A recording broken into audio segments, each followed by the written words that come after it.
Okay, good evening ladies and gentlemen, and welcome to a special event. Tonight we've got a league versus league race. It's FTRL versus Racestation, coming from China, and we have a wet qualifying session, and well, it's going to be a long night because we're doing full quali and a 100% race distance. Joining me for this endurance event is Rich T Gaming, aka Dan. Welcome, buddy. Hiya, good to be here. It's going to be a long race, so it's going to be fun to commentate on. But yeah. Yeah, well, the immediate talking point we've got is it's not quite wet enough for intermediates, so it's going to be a case of getting out and getting a lap in as quickly as possible to get through Q1. Yeah, everyone's out, apart from a couple. So while everyone's on their out laps, we'll just go through how this race came about. It was several weeks ago that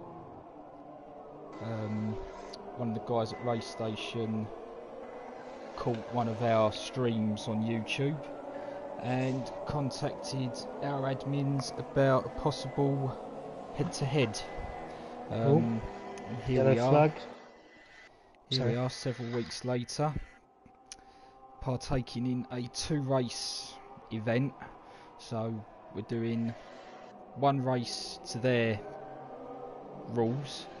So full qualifying and 100% distance is how they race. And in 3 weeks' time, on I believe it's May the 23rd, we'll be doing the second race, which will be to FTRL's rules, which is short qualifying, 50% distance, and that race will be around Belgium.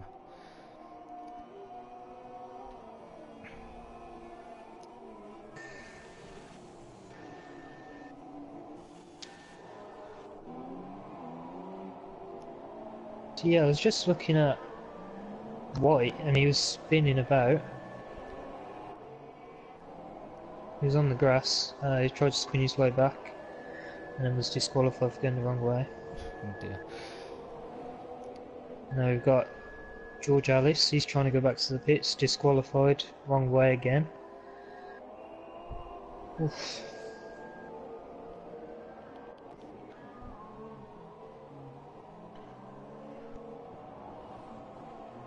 So that's 2 guys been disqualified so far, 1 from each league. I think it might be intermediate weather because everyone is sliding about on the slicks. Yeah, there goes Dale again into the, yeah, he's lost the wheel.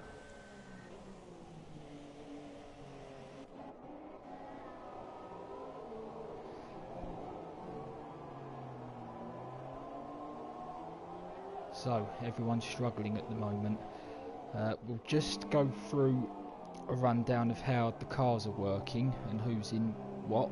So we've worked it so that one driver from each league is in a car. Sort of one driver from FTRL would be in one Mercedes, one from Racestation in the other. So I'll go through the FTRL drivers first of all. So in the Mercedes we've got Division 1 leader Mark NUFC, and in the Ferrari we've got Fear or FTRL DTF or Dow, whether anyone knows him. In the Red Bull we have George Alice. In the Force India we've got Jesper B. In the Williams we've got our head steward and Division 2 driver onto the podium. In the Renault we've got Division 1 driver Bad Boy. In Toro Rosso we have our league owner and Division 1 driver FTRL Aaron. In the Haas we've had a change of driver there, so in the Haas we've got, I believe it was Car World.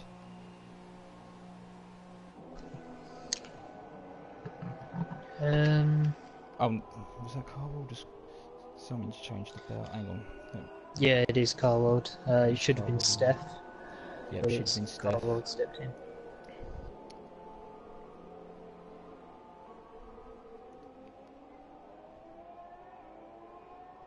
We've got Catamies in the Sauber. And McLaren is...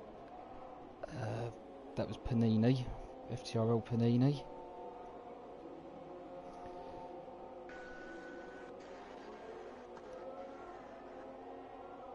And yeah, so that completes the FTRL lineup. Just worth noting that Michael C did manage to get a lap in and he set a 1:48.5. Yeah, a lot of people have come back in onto the intermediates with a lot of change to setup. Choice or... I did make one mistake. I said that Mark NUFC was in the Mercedes, but we changed that last minute as well. So we've got Scuba, who is our current Division 2 champion, in the Mercedes instead. So not a bad replacement to have.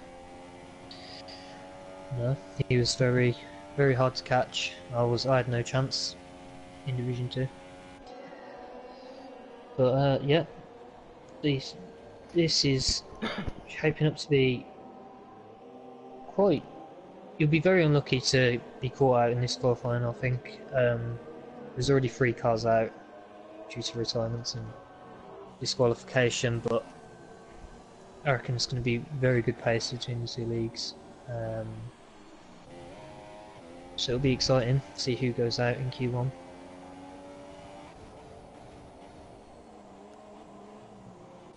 So I think we've currently got... Is Carwold coming to the start of his flying lap? No, he was finishing 1:47.9. Puts him on provisional pole for now. What's down with Podium coming around the last corner.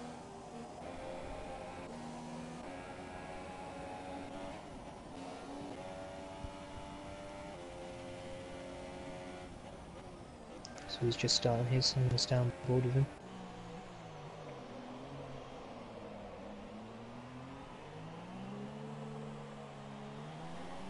I think Aaron's just warming up for a lap.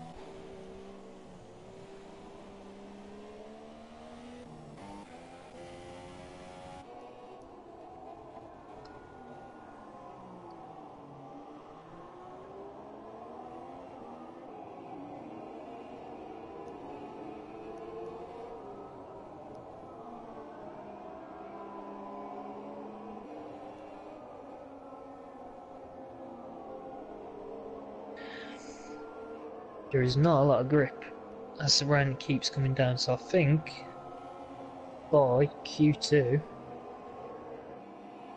could be wets, could just be enough for inters, but I have honestly no idea. What do you think? Yeah, I mean, it's certainly only going to get wetter, and I'm not sure, but that rain does look more intense than it did a moment ago. Just riding on board with Podium down the long back straight, heading towards the hairpin. This Carwold sets a 47.2. 7 tenths better than his last lap. Around the final corner, onto the Podium. Been a fairly clean lap. Good enough for P4. 148.4, yeah. So yeah, we're getting the laps in. People are trying to get used to the conditions. Carwold's not going for another lap, I don't think. Yeah. So I imagine a lot of the guys would have fueled up for maybe 2 or 3 laps and gone for a bit of a run. Yeah. Aaron and Panini. 147.3 from Aaron. Okay, what we'll do is we'll do a rundown of the race station lads in just a moment.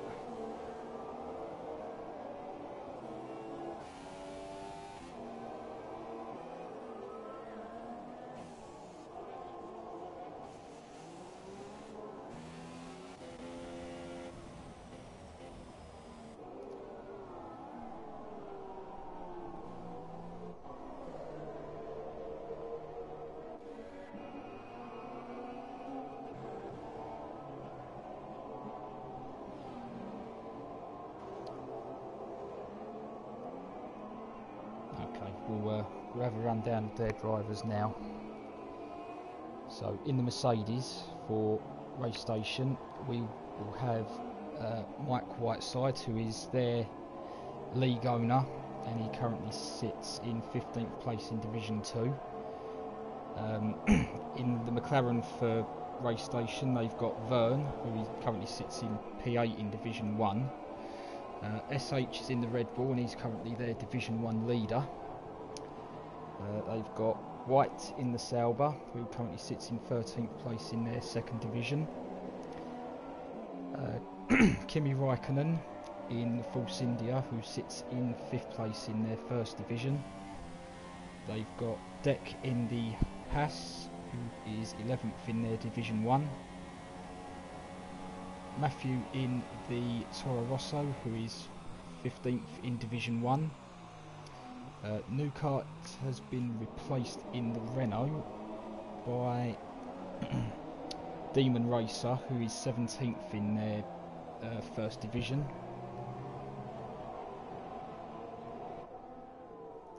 In the Ferrari, they've got J19, who is 4th in Division 2, and in the Williams is a familiar name to FTRL drivers, as he's one of our Division 1 racers. But he's decided tonight that he's going to represent Race Station, and he's currently 5th in their Division 2. It's Michael C.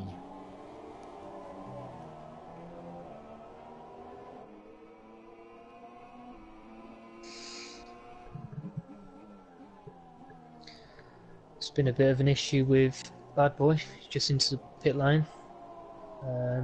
Lost one of his wheels. Whether he locked up, I don't know.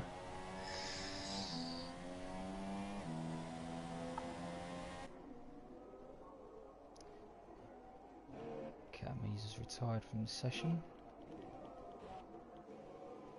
149.4. That looks like he's decided that's good enough.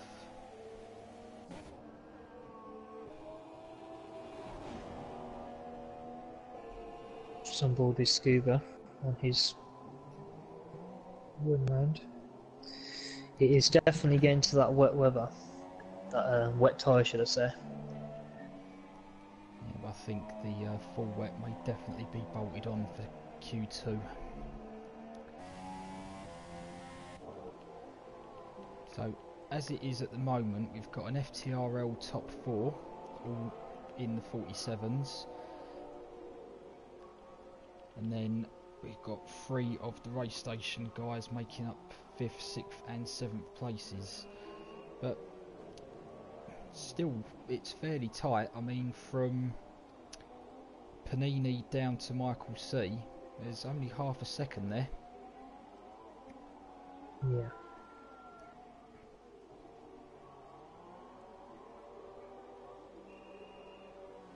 Not sure what people are going to do. J19, he's gone onto the wets. I think he's the only person. Yeah, he is the only person on the wets, I think. Deck's on the inters. So, quite interesting to see how the times go. Obviously, the wet tyre is a bit slower, but don't think J19 will mind that much.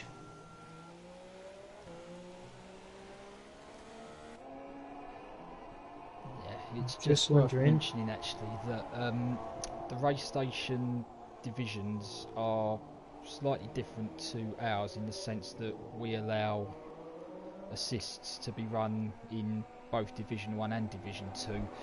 The race station boys not so. So their top division is assists off, and Division 2 is assists allowed. So I imagine that a few of these Racestation boys will be running assist free this evening, which in these conditions I take my hat off to them. Just going to stay on board with Deck to see whether these inters can fare this rainy Chinese Grand Prix. I'm just going to see what J19 does on these wet tyres. May just be getting a sighter in for Q2.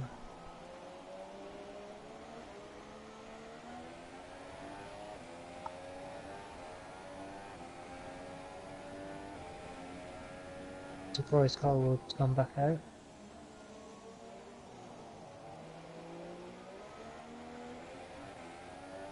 Yeah, Deck's retired. So we'll see if Demon can get himself out of not being in, well, not being in that kind of relegation zone there.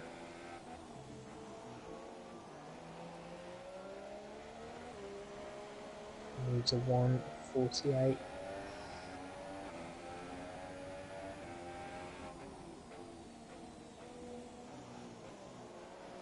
Just did a one. I'm not sure what that was. 1:52.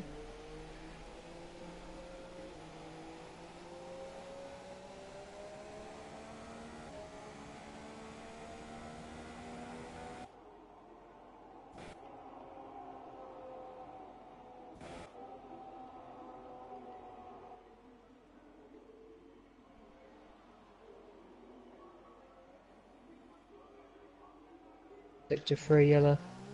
That's J19's just retired.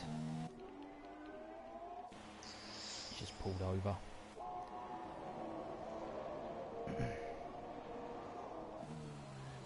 Our road starting a new lap on these wets. I think it just might be a little bit of practice for Q2. Yeah, I imagine the guys that have gone out on wets for the end of this session, I'm pretty sure are just getting a sighter lap in. Gold retires.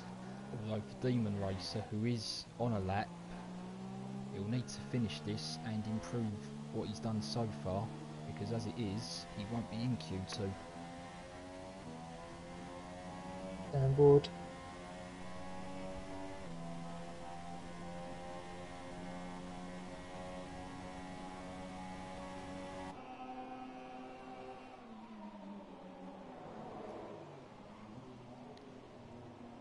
Locked up a bit there.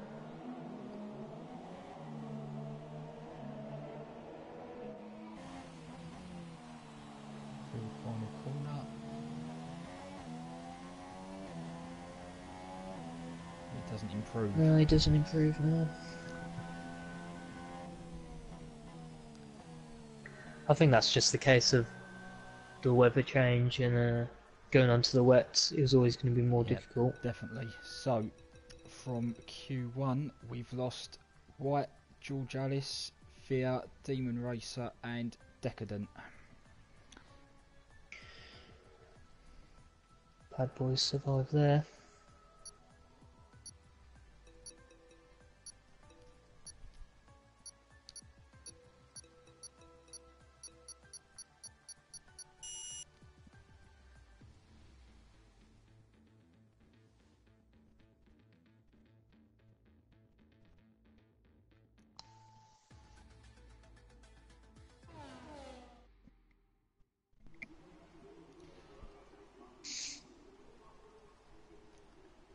Yep, that rain is definitely heavier now.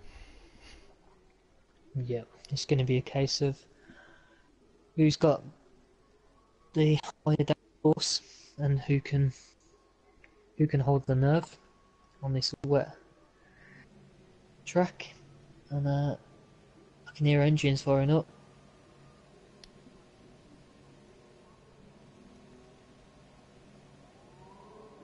McLaren's gone out on Red Bull. that is Vernon, and the Red Bull is Shush Racing. I think I'm going to say that instead of SH. I have no idea.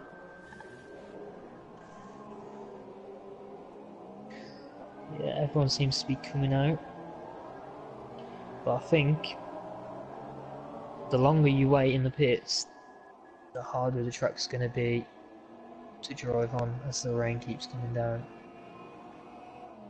Everyone has come out apart from Matthew Asbury. Asbrook, I don't know. Interestingly, just looking at the tower on the left hand side there's only 14 cars in this session. And Bad Boy is not among them. Well, Toys has just said in the chat that Bad Boy was 9th fastest but 15th on the chart, so I'm not sure what's happened there. Matthias Schmidt first said Scuba for pole.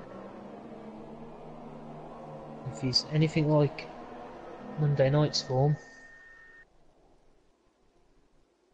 he's definitely got a good chance. There isn't a lot of space in between the cars because they've all come out. I think there was one going slow to make sure that they got some track of their own, and it is Michael C of Racestation.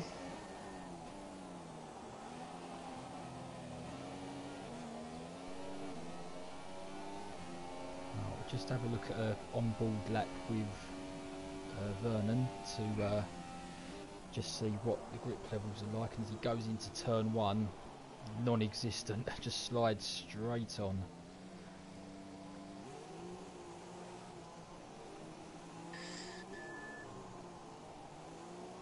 There's always that risk of going with higher downforce, and then it's that final straight at the back, that's where it'll cost you. But would you say it's worth it to go with the higher downforce around the second and third, no, first and second sectors and lose the time on the straight? Yeah, it's a fine balance, and it's whether you feel that you can comfortably hold it through the middle sector with the lower downforce setup. I mean, if not, then you will go with the higher and you will be compromised in sector 3.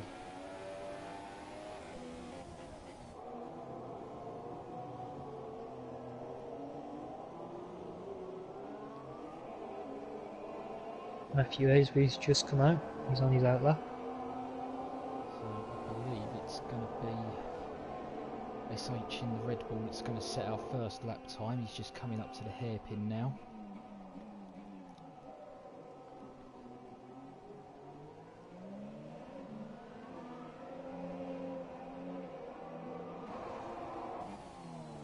It's on board with Carl Rhodes, the pole of Q1.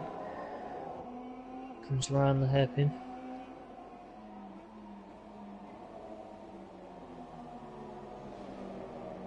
And 48.5 to beat so far. 148.7. SH Racing. 2 tenths quicker. Wow. FTRL beats him by 500ths per second. Gonna be close. A great lap from Aaron in these conditions. Just for across the line.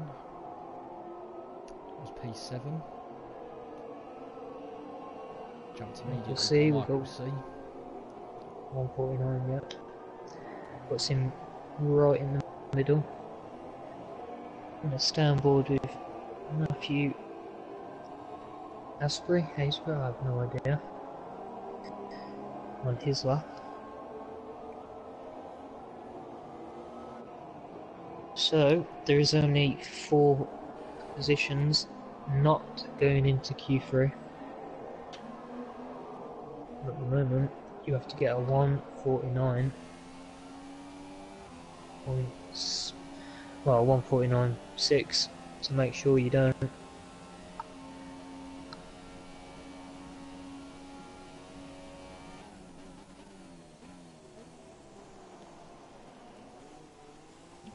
one wide at the hairpin.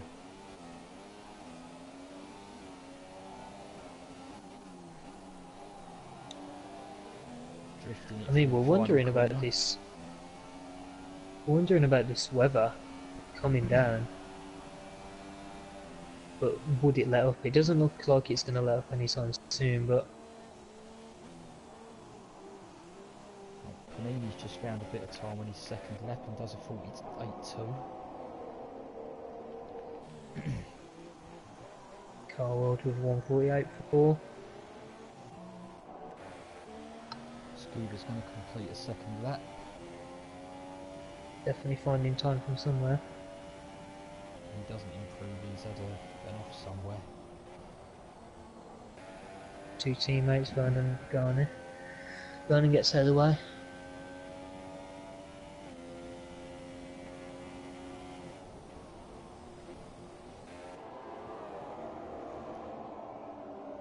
Sector 1. Oh, that is Kimi Räikkönen. Just hit the wall. Lost his front wing. There's an oncoming onto the podium. That was very close. That was close. For them Just two caught colliding. that. Yeah.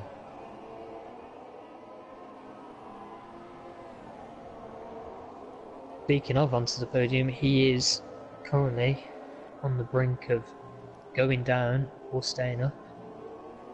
He's going to lose a lot of time dodging that Force India.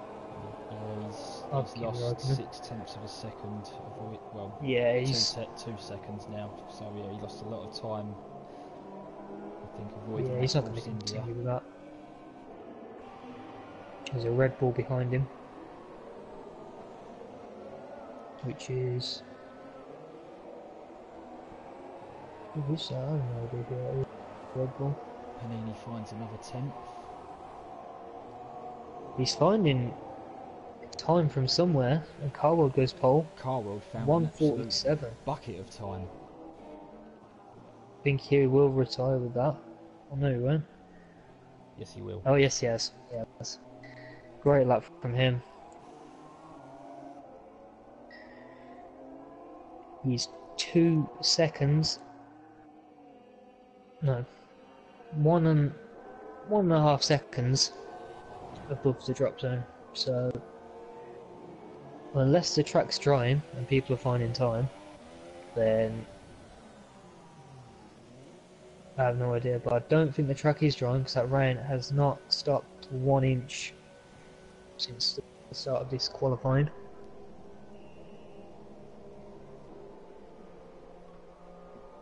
On board with Mike Whiteside, starting his new lap, hoping to get out of the drop zone. He is the owner and he's the owner of Racestation. Currently 15th in his division, and he's struggling for grip out there. So Scuba currently on the lap, and he's a 10.5 up on what I believe is his personal best at the moment. He comes round onto the back straight.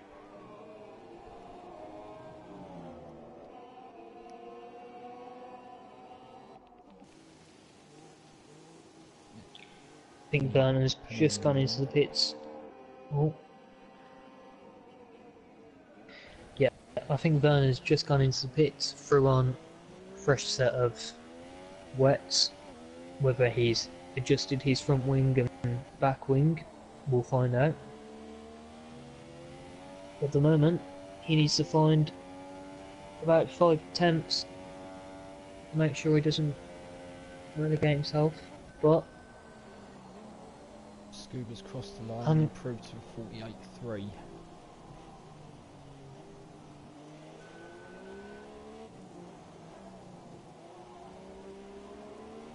as it is, I would say that the top 7 are safe. At the moment, yeah. If you're Michael C, J19 onto the podium, you want to be getting back out, and that's exactly what Podium's doing. He leaves the pits.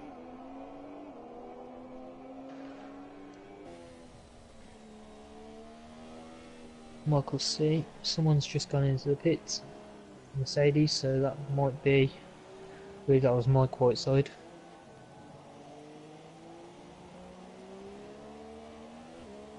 On board with Matthew, currently 14th, about to set his first lap of the qualifying, with 3.5 minutes left.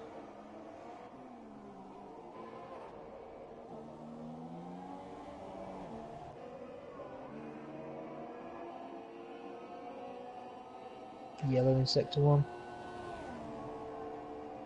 Yellow's everywhere at the moment, everyone's sliding about.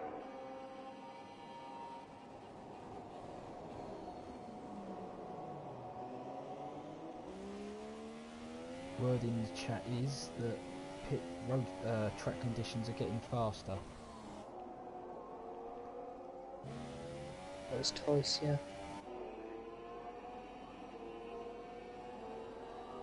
Matthew's sliding about. There is a lack of grip on that straight. Coming into that right hander, sorry.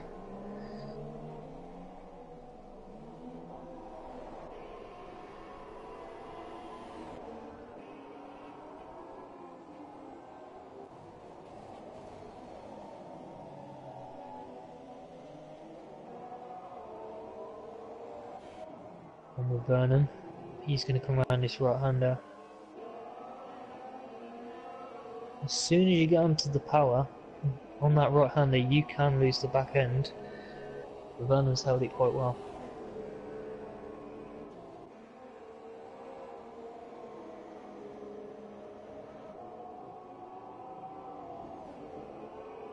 J19 coming towards the end of the lap.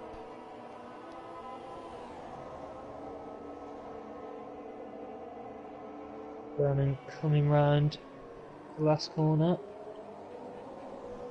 Off the track. And he'll get a 1:48.7, which puts him 7th. Very good lap from him, despite the little slide into the final corner. But are you aware about that? J19 doesn't improve his time, stays P10 for now. Customising his Sauber, rides the curb, coming down that long straight.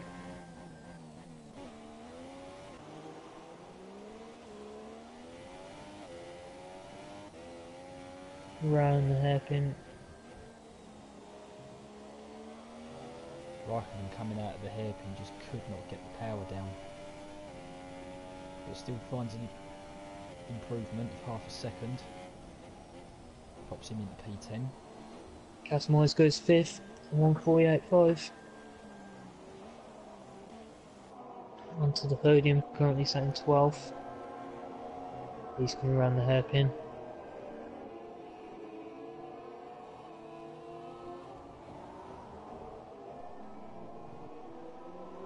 Takes that very well, doesn't ride the curb.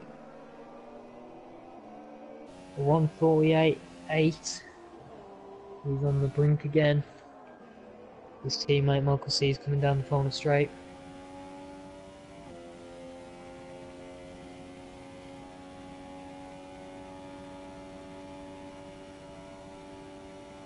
So Michael Whiteside is not going out for another go. And that is Q2. Everyone will be completing their last lap, so Michael C just coming around the final corner. Takes it well. 1:48.8. He goes above onto the podium. Kimi Raikkonen's lost it on the back straight. J19's improved to go P10, pushes podium out of Q3 for now. Yep, Kimi's spun in that right hander I was talking about. seem to lose the back end. Podium's not going to improve, he's on a slow lap. Raikkonen's going backwards Yeah. down the back straight. Matthew is coming down that back straight as well. The weather, Raikkonen will get in his way. He's the only guy that's going to be able to make any impression on the top 10.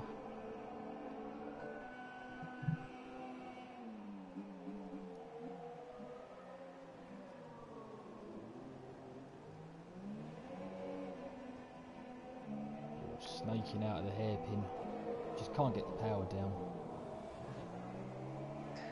Well, I mean, if you put the power down too early, that's it. You will lose the back end. 150.3. He did find 4 tenths, but it wasn't enough. Aaron's just completing his lap. He goes second, 147.8.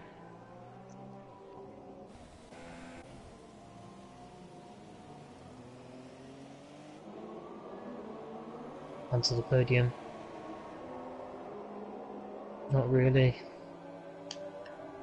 fussed about setting his time, as he will go into the pits. He's on in that. In P11.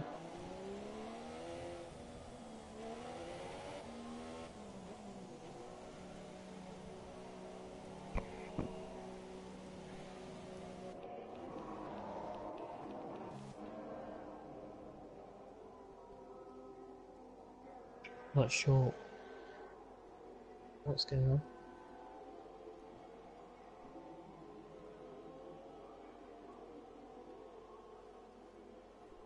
Despite the awful conditions, there has been some great pace shown.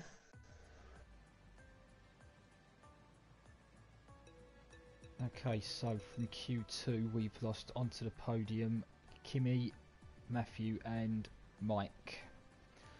So in our top 10 shootout we'll have 6 FTRL guys versus the 4 remaining Racestation lads.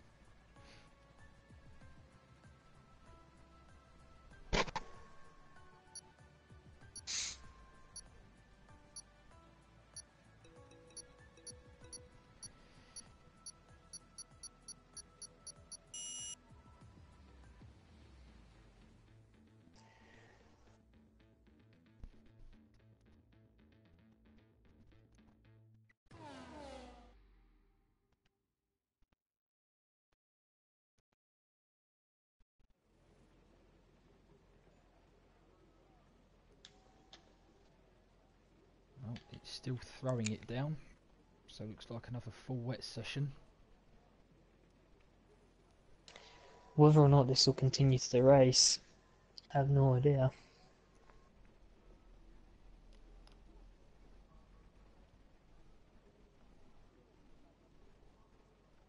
So out of, well, it could be anyone at the moment, but the pace that has been shown so far, who would you say has the best chance of winning this? What, of winning the qualifying session or the race itself? We'll go pole. We'll go pole first, and then we'll see. Well, based on what we've seen so far, I'd say we're looking at possibly Carweld or Aaron in these conditions.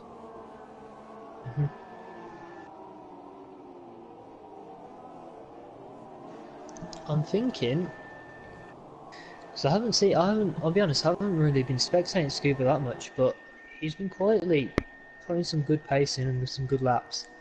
Catamoy's got a late P5 in, he put in a great lap, so if he can replicate that, he'll be in a great position for the race.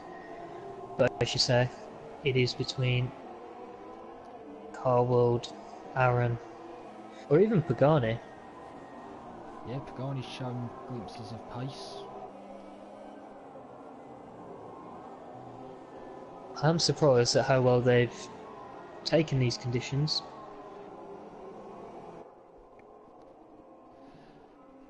And that's the other interesting thing. If these conditions are continuing to the race, it'll be interesting to know how the guys are controlling their tyre usage. Yeah.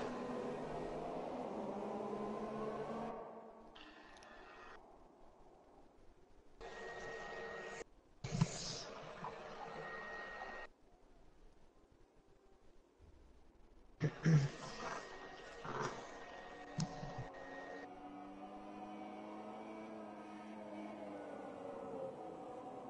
everyone's on track at the moment, bar Jesper and Michael C.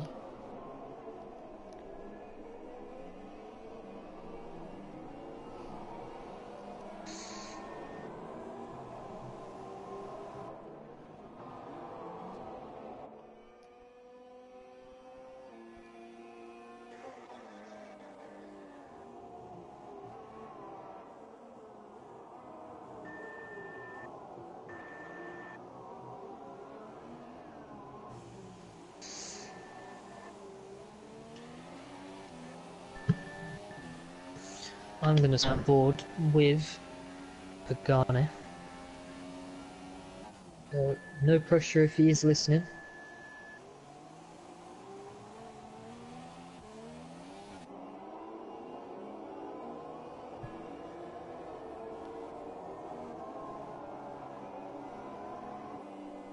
I keep thinking that Michael's in our league, the FTRL. Then he's not representing them, he's representing Racestation, so let's not get that mixed up for the points tally. Yeah, as the FTRL boys have been reminding him all day, as of midnight last night he was the enemy. Just a bit of playful banter.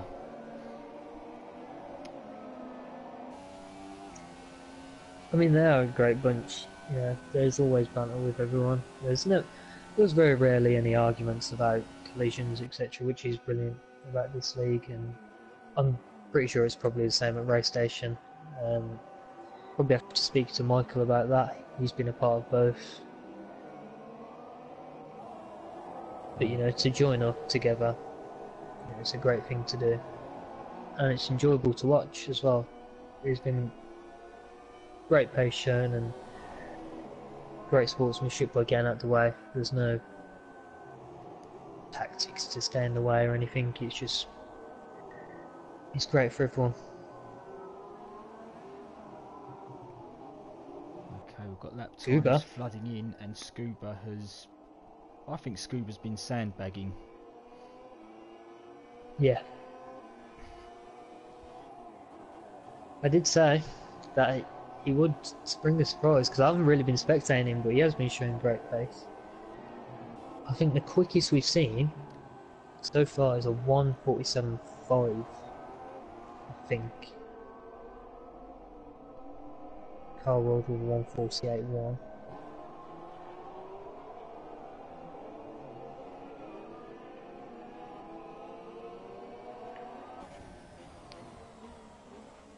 Currently with Aaron in Sector 2.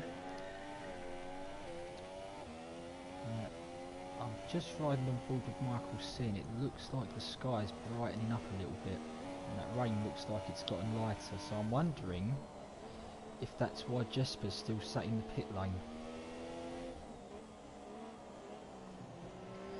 Maybe he's Whether thinking... the track conditions would dry up. He'd have to be a very brave man to go on the Inters right now. But it does look like it's drying up. Not as much spray as we saw in Q2. On board with Aaron, coming around the hairpin. Ice predicting in the chat that last car across the line will be pole. It's a good shout. Aaron's dived into the pits.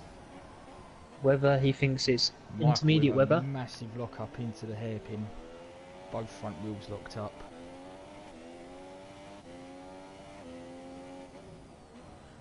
He's going to complete Going it. to continue.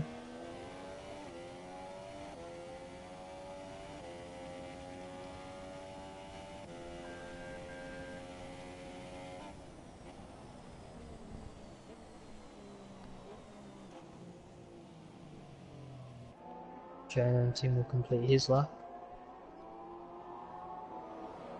1:48.7 puts him 7th.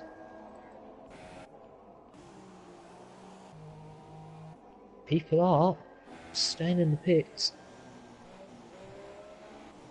They may be adjusting stuff, they may be changing tyres. There is only 4.5 minutes left if they want a couple of laps. I'm on board with Vernon, 5 tenths down at the moment. If you was in one of those cars, would you go onto the Inters right now? I would give it a go, because that definitely looks like it's drying up to me. So for me, I'd be putting a set of intermediates on and trying to be the last guy out of the garage.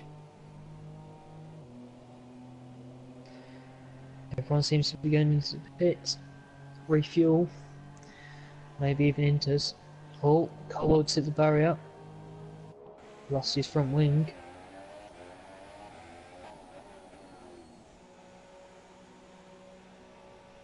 Just waiting to see what Jesper does, because he's been very patient. FTRL Aaron has gone on to the Inters on either lap. Katami's on the Inters as well. And Jesper has finally come out onto the Inters. Tyce's prediction could be right. I think Carwold might have some repair time as well, so that may cost him.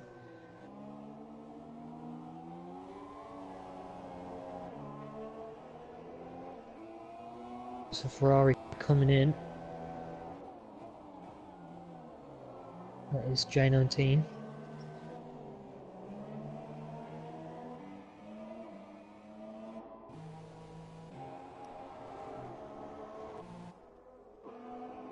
Just kept on board with Aaron on his later lap, and Inter seems to have a bit more grip.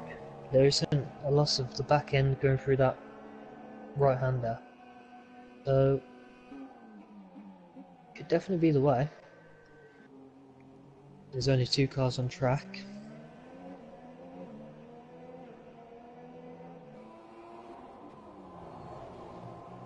We've got Aaron and Casim's coming to the end of their outlaps, so I'm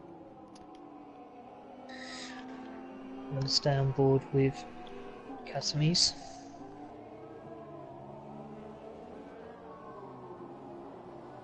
Michael C's retired. He's not going to make it back to the pit lane in time, and he knows that. J19 has also retired. Don't think he had enough time to get out and put a lap. Couldn't make the switch over in time. Just watching Jesper. Nothing going on with him. But he's raring to go for his lap right now.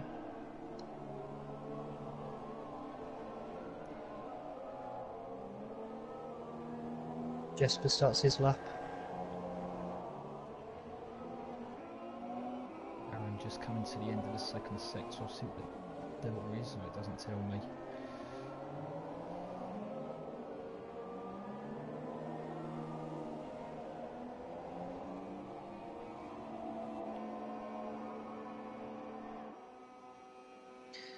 Cat's just coming to the end of his second sector. The rain has definitely calmed down and the sky has become a lot brighter.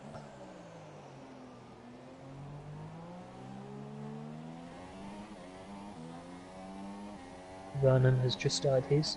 No, he hasn't. He's just completed one. I think it is. Aaron coming to the line. 46.5. And where's the pole? I imagine he'd have fueled up for a second lap as well, knowing the track's going to get quicker. Scuba coming to the line. I think Cat will make this and be able to go into a second lap. He goes second, 10th behind. Them two will be the ones to watch as they've got another lap. Cat, if he had enough fuel, he's going to be the last man. Go watch Scuba as well. He's looking to improve. Yep, And Carl will. This will be his one flying lap on the Inter. Garney's also out. Just about coming to the end of his.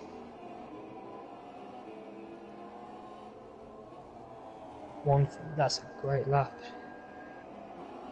1:46.4.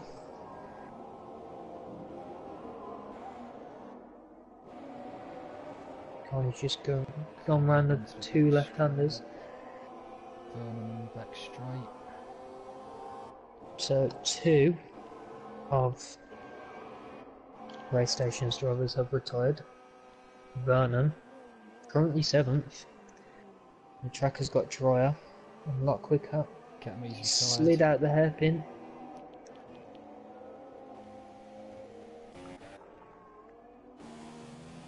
Very nice last corner from Vernon. 1:46.9, that puts him 4th. Duba come around the hairpin. Garney's just come around the hairpin. Aaron's gone pole. No one's sticking there. Garney. 1:46.3. That was a 45, I think, flashed up there. Scooter's on was. pole.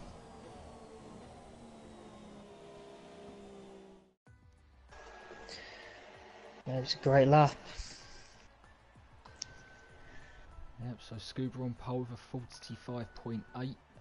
Got half a second back to Panini and Aaron, both from 46.3s. Jesper coming through with a 46.4 for P4. And Katamis, Vernon, Carworld, SH, J19 and Michael C rounding off the top 10.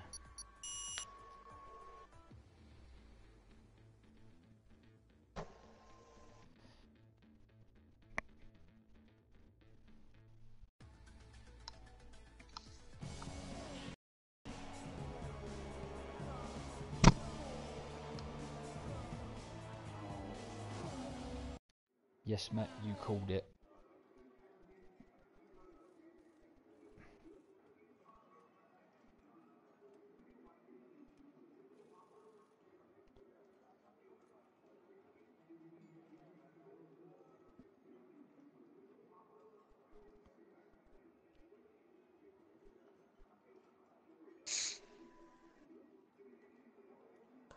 Was a great qualifying, must be said.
So we're just having a bit of a break period while the guys select their strategies.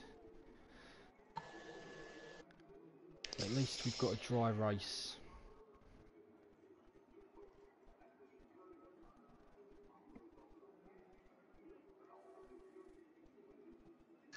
Well, a dry start, but hopefully a whole dry race.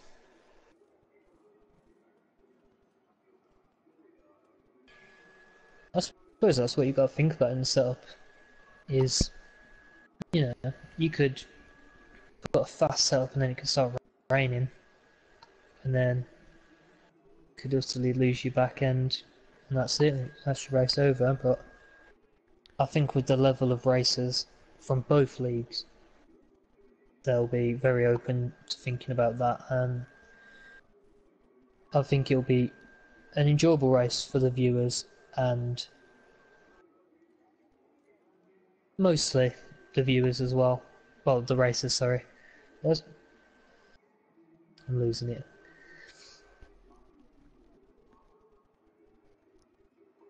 Yeah, and of course with the setups, the guys have got to decide that before they even put a wheel on track for qualifying. Yeah. But that's the thing, they would have looked at the race before that.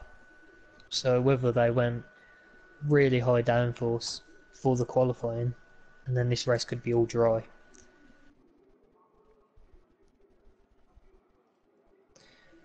But looking at the qualifying standings, it's not always the final call. Who would you say is your call for the winner of the race? Race winner, I'm going to back the pole sitter. Cuba.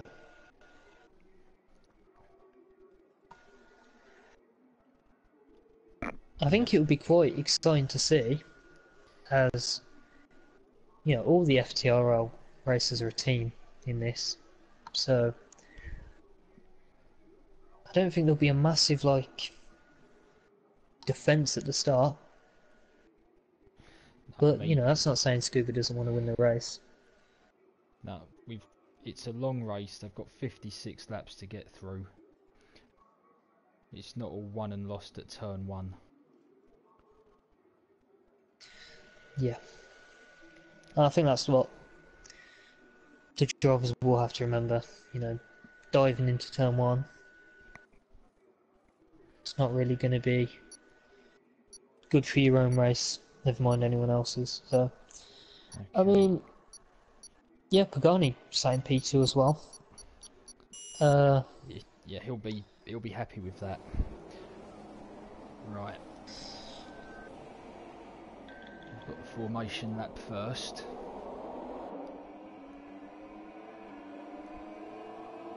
Interesting. Some people side on the softs. Super softs. Gonna be a good one.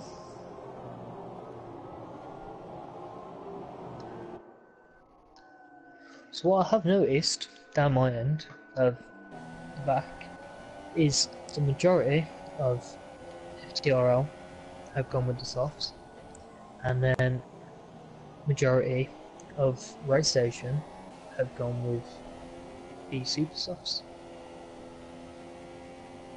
That'll be interesting to see how that plays out. Yeah, it will indeed.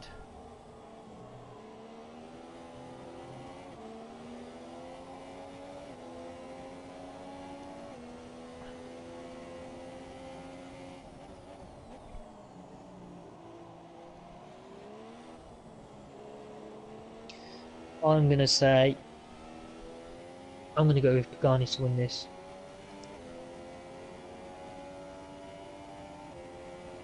Or well, either one of the top 3 for me. They all showed great pace in qualifying, so obviously nowhere to find the time on the track, especially Pagani. He was finding 10th up to 10th every lap. So I think Vernon will be eager to jump cat and mouse. Let's not rule the Racestation guys out of this, because this is more to their liking than the FTRL boys, in the sense that they do 100% races every week, so they'll know how the tyre wear degrades and how the fuel goes up and down depending on fuel mixtures and stuff like that. So I know the FTRL boys have put a lot of practice in, but experience might count for something here. Yeah, 100%. Either way, it'll be a great race.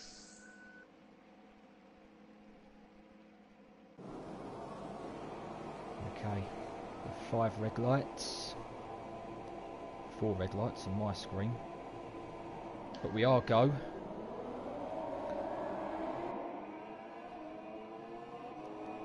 Yeah, looking at that. Looks like Scuba's going to hold it round the outside to hold on to the lead. He's got Panini up his inside.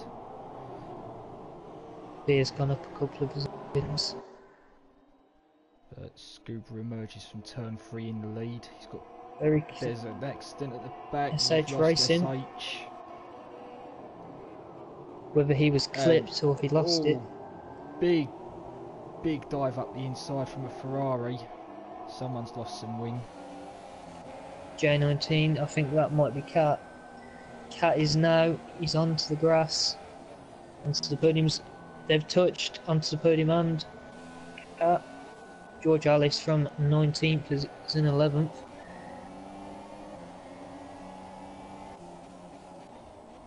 Okay, well the top 3, or top 4 rather, as they were at the start.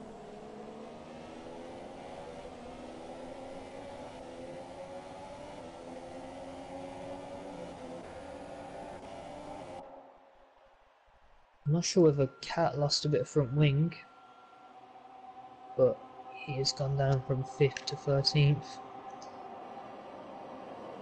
I think Decker's lost a bit of his front wing actually, but he's getting a bit of slipstream from Cat. He's not risking it going down the inside of that podium up the inside of J19 at the hairpin. But J19's held him for now. Runs wide out the final corner. That's going to give Connor a run. Matthew Aisbury's dived in to the pits. He's lost front wing.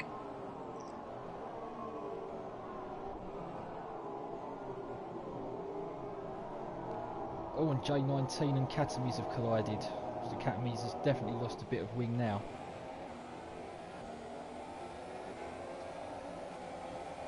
But that's not the first time those two have collided either, I don't think. Onto the podium's held 11th. He's the only, well, apart from the front runners, he's the only one in the mid-table to hold his position. Yeah, Aaron's got ahead of Panini.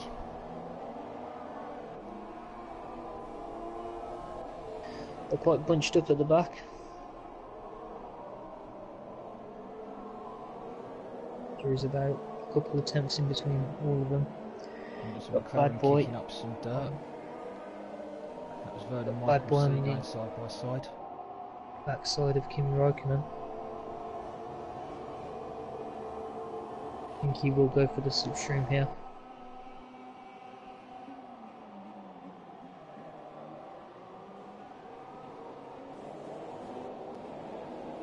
Bad Boy has dived down the inside.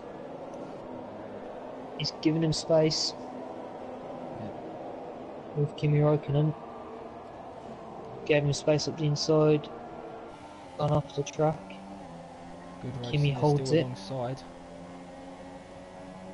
And George Alice might have something to say about that. Tried to go around the outside of Kimi. But also out of that, and Michael C has gone off. I'll bring him into this battle.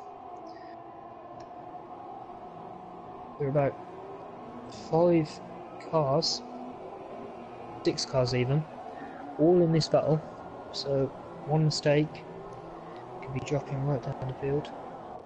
Oh, there's a bit of a nudge there. Yeah. Which I did say, that would drop him a couple of places. I think Casimir he's okay. If he does have front wing damage, I think he's stuck it out. He hasn't dodged into the pits. Gone up the inside of Kimi and got the move done. Slight bang of wheels, but it's hard but fair in my opinion. I didn't see that. Once the podium's up, one place, he's chasing him down. Don't think, I'm looking at Katamars, I don't think he does have the front wing damage, but if he does, he's faring up with it. He's not really that fussed. If you have a look at the left hand side of his wing, he's just missing. Yeah, it is. Turning I can see that from on board with him. Yeah. I don't think it's bothering that much.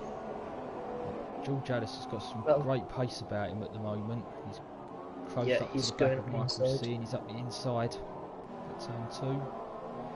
Job Vernon done. is right on the back of Jesper. I'm quite close to Carworld. There's a bit of a battle between them three. Oof.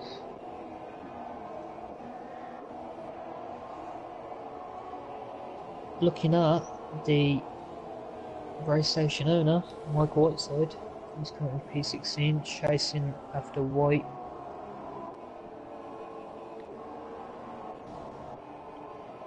J19 and Matthew, both part of Racestation.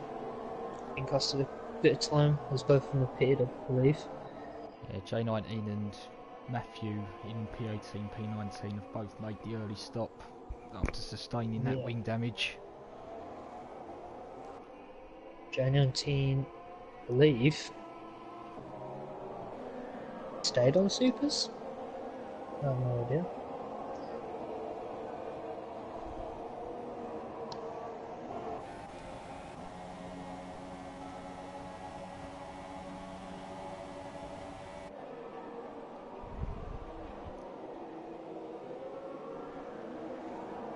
Looking at this, there is Deck, Fear, Bad Boy, Cat, and that goes all the way up to George Alice, who is leading that train of cars. Yeah, DRS is in effect now go, as well. That'll play a big part. Vernon and Jesper are side by side. Vernon has got ahead. Nice. Good race before too. He's touched the gravel. Bit of a corner cut there, possibly.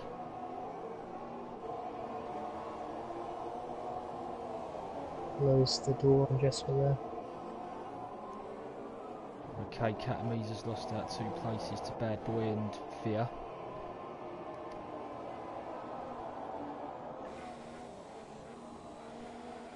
Could be that front wing. That front wing could be starting to take an effect.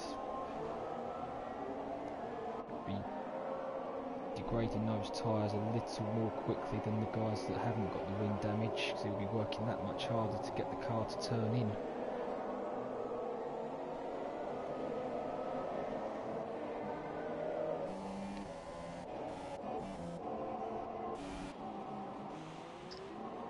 Michael C's got DRS.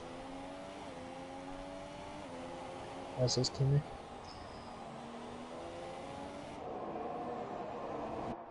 So, at the end of lap 5, Scuba currently has a 2.3 second lead over Aaron in second.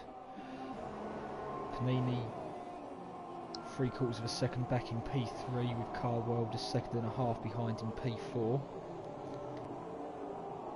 Then the first of the Racestation guys sits in P5 at the moment. We've got a yellow in sector 1. That's Jesper. Gotta wait for everyone to go past. That's a lot of positions he's lost there. That puts him in P15. Not sure what happened. But Division 2 owner, Racestation owner, sorry, is about 1.5 seconds behind him. Don't think he sustained front wing damage. So George Alice has had a blinding first stint so far. He's up 13 places. Jesper's gone off again, I think. Yeah, he's in the gravel. Those tyres. He's missing the right hand side of his wing. Yeah. That wasn't gone when I last looked.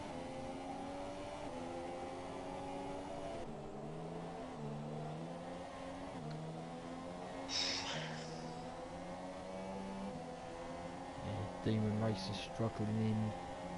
Mike's dirty air coming through that long looping right hander onto the back straight. Car just Kimmy has just overtaken Michael for P7.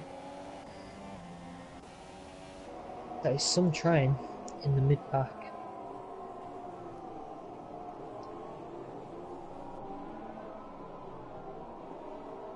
Veer's gone up a few positions as well. Yep, Veer's made 7 places off the start.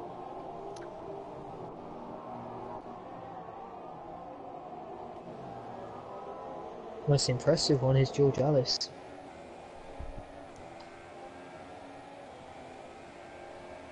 He's chasing down Vernon. 1.7 gap. Jasper's into the pits for a wing change and a set of medium tyres, so he's going to go long.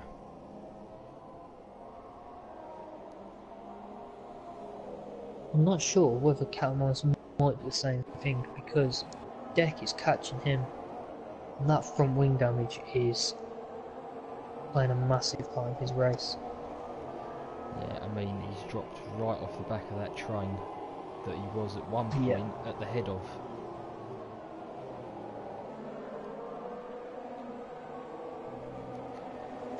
With this front wing damage, Deck will have DRS. I'll be surprised if he doesn't go in this lap. Upstream. DRS open. Deck should get this done. Yep. On the inside. Cat's got the switch back. And get the traction out of there, but no. Deck's got the move done and Cat comes into the pit. So is he going to go the same way as Jesper did and put the mediums on?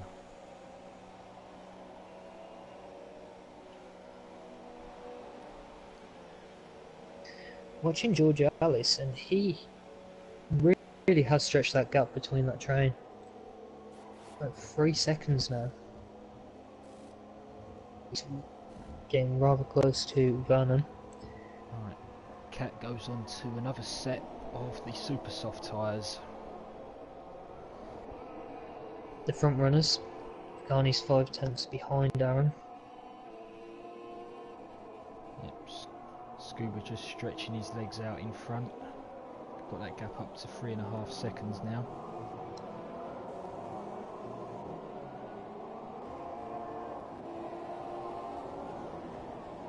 Got Michael C defending Bad Boy coming into the final sector. Which gives onto the podium. Bit of a helping hand in this. He's been brought back into it. Yeah, he'll be getting double slipstream here. Well, Kimi has managed to get away from that. That train has shortened. Right. Michael C defends to the inside. He's going to make Bad Boy go round a long way. Gives him the squeeze. Just perfectly onto the podium. Has gone past. Through. I don't think there's any wing damage. Looking at the back from onto the podium.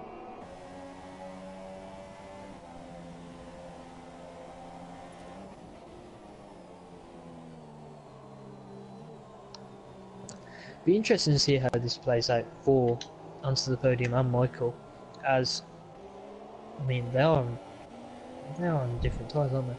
Yeah. I was just going to say about the pitting, but I doubt they're going to pit at the same time. Jesper's on the grass again in sector 3 on the mediums.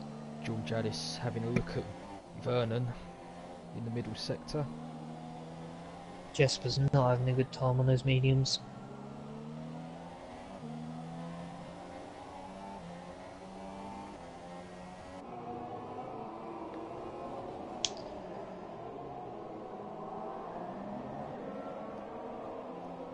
Cat has stayed on supers when he came in, so he'll be looking to go after that 14-second gap of J19. Right, George Addis is well within the slipstream of Vernon coming into the hairpin, so and he's passed him before the braking zone, and Vernon comes back, goes deep. Oof. And that's job done for George Alice. P5.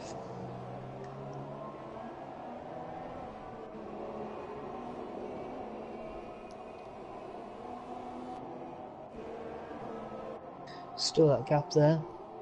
Thea is slowly coming into the fold of Michael, Bad Boy, and onto the podium. Yeah, well, Bad Boy's jumped ahead of onto the podium.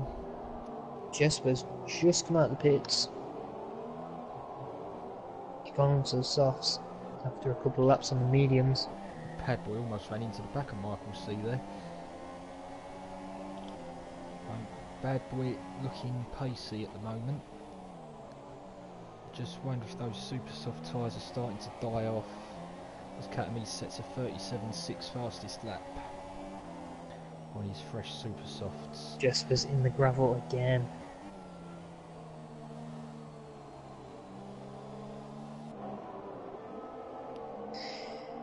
I think Bad Boy wants to get this move done. He doesn't want to waste the life of these soft tyres behind Michael C.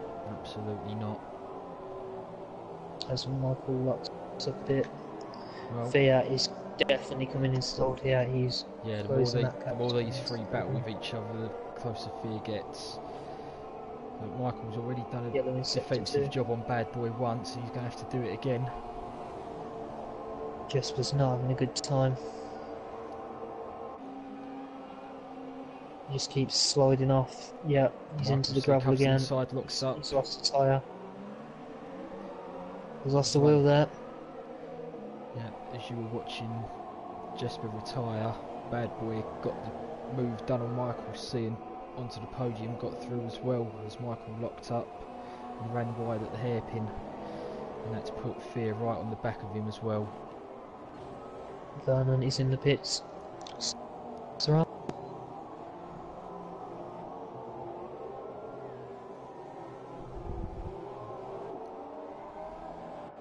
Oh no, they're not. Dukasov's are on. One's gone wide there. Mike Whiteside has lost 2 positions there.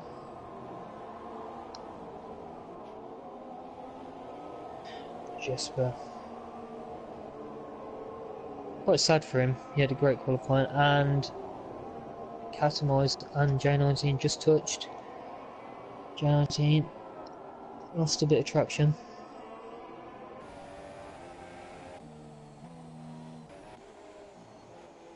As long as traction's already lost, he won't want to lose any part of his wing again. Just looking at this battle, Fear has come into it, and it looks very racy on these softs.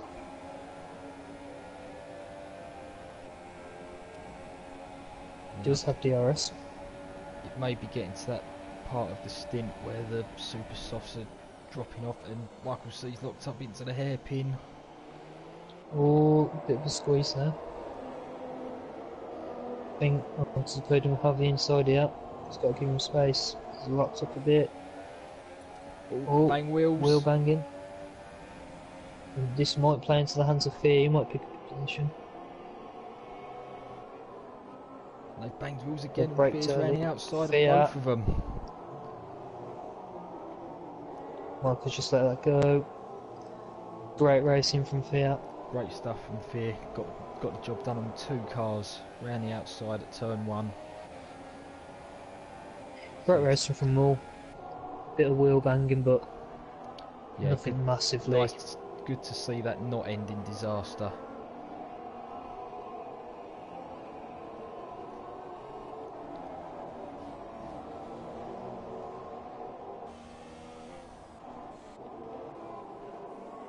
So Panini's still half a second off of Aaron, and he's been there pretty much since Aaron got past. Yeah. And Serge been dropping right up there.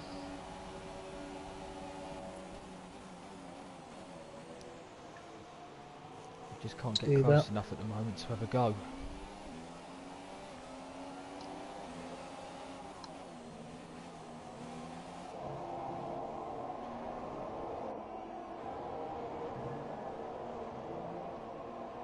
Michael keeps locking up on these supers, and I think he will go in this lap.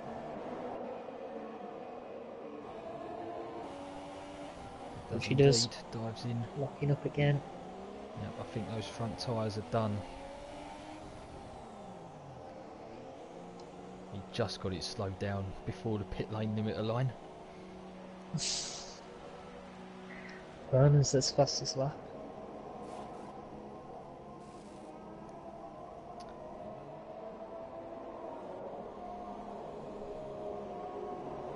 And he's switched on to a set of soft tyres, even though the game is trying to tell me he's still on supers on his car. I'll be surprised to see when George Alice pits actually, because his tyres weren't that used up as Michael's, because he wasn't battling with them as long. So no, that's it, he's not had that as many major battles. I mean, he's had overtakes and stuff to make, but he's not been working them as hard as Michael was in defence of his positions. he's definitely looked after him, and he is on the hunt for Car World. So we've got Carwold and George both on super softs.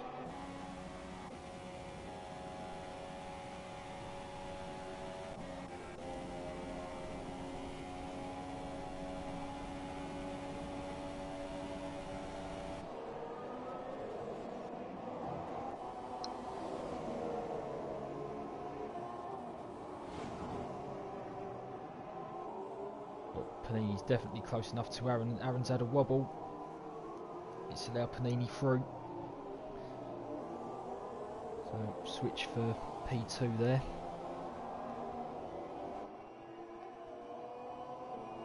I think Garnish drove brilliantly to keep that gap to half a second for these 14 laps.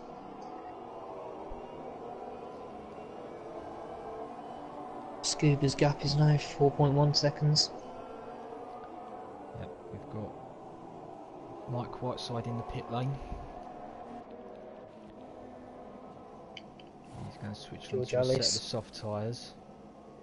closing that gap with Car World, just under a second. Car World's letting past. Not sure if the Car World has some kind of issue.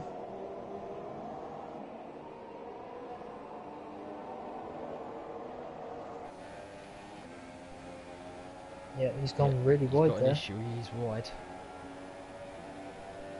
I think that was just a dirty air off the back of George Alice has caught him out, because Carwell's been running in clean air for the majority of this race, and just the first lap he's experienced any real wash off of the car in front, and it's sent him wide. None of them are pitting. Onto the podium, keeping that gap between him and Fiat quite close. Vernon's up into 10th, just gone past Deck.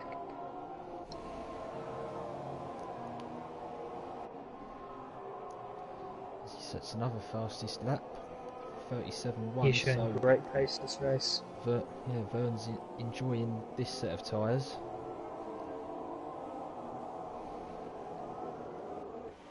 We've got Decadent coming into the pit lane.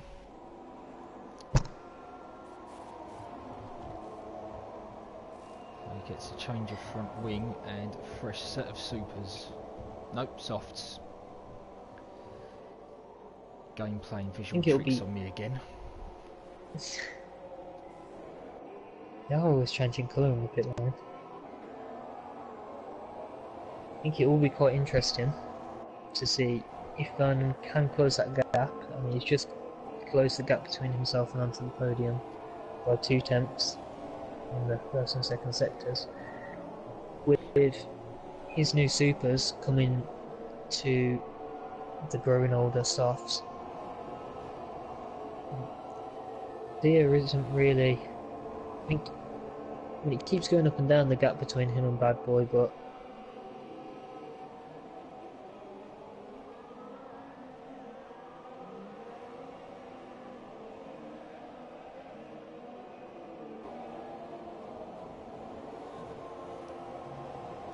Bad Boy is chasing after Kimi.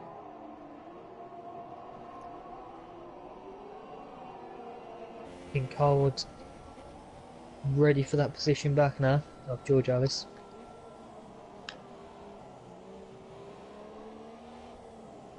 just riding on board with Kimi. He's had a solid opening stint. He's made up 6 places from where he started.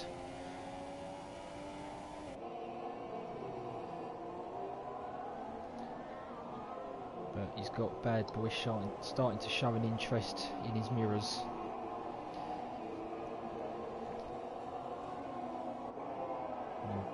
If he keeps driving like this, Bad Boy will be in DRS range coming back straight.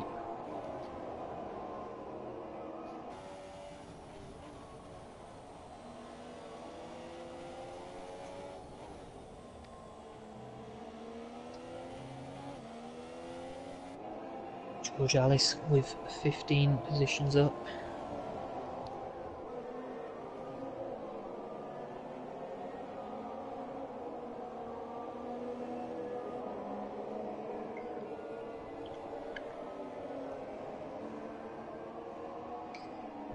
Yeah, so Vernon has, in these last two laps since setting the fastest lap, he has clawed a 1.6 gap. So he's got rid of 1.6 seconds and he's edging ever closer to onto the podium. And Theo's got away from him a bit. Yeah, I don't know what happened there, because coming up to the hairpin onto the podium's car ghosted. And he lost about 7 or 8 tenths of a second to Theo just coming out of that corner.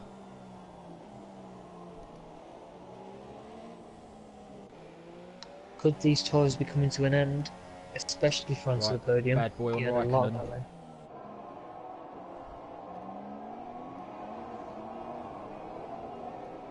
Good respect shown from Raikkonen, give him space.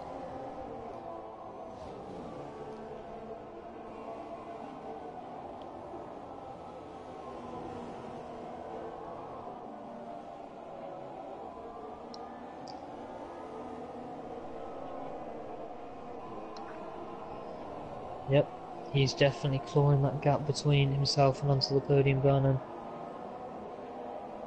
Another second he's managed to get. But what I'm thinking is onto the podium's tyres are ruined because of the battling. Got a yellow in sector 1, it's that Demon Racer dropping down the order. Yeah. Bad Boy with DRS is going to have a look at Kimi into the hairpin. Got the inside line. Kimi goes for the cutback to get the position back. But he's going to be on the outside for the final corner. Bad Boy will just give him the squeeze, and that'll be job done for Bad Boy. 5 seconds stop go for Carwell. Kimi's got the DRS coming back at him into turn 1. Can get it round the inside. Slide. Gives him the space. Good respectful driving. Great car control from Kimi. Having to correct a slide just mentioning mid-corner about with a car beside him. He managed to get a 5 second stop go as Vernon continues to close that gap. Theo's got away from him.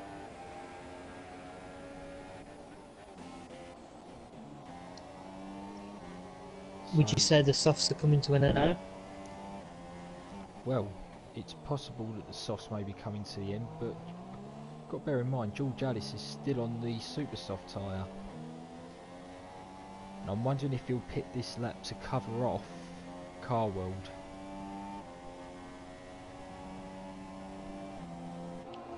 It's also good to keep in mind Car World has a 5 second stop go, speeding in the pit lane. So, yeah, well, and what did George Alice Car isn't World going to go know on? that. That is true. And yep, Pagani has managed to stretch that to almost a second now. George Alice is in the pit lane.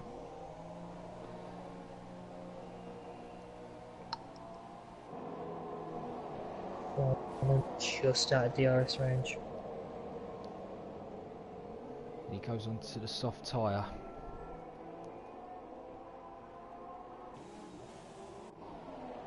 where's he going to come out in relation to Carwell? Carwell's got the jump.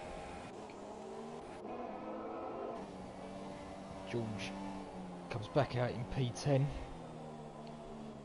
Carwell's gone on to... Did Carwell start on the softs?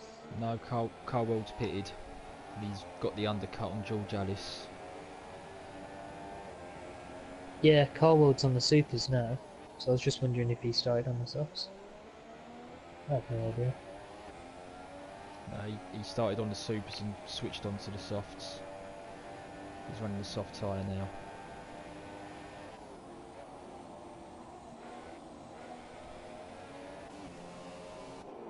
My screen's got supers, that's my bad. Yeah, you've got the spectator Vernon. glitch.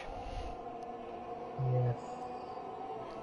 Vernon has closed in on onto the podium, he'll get DRS.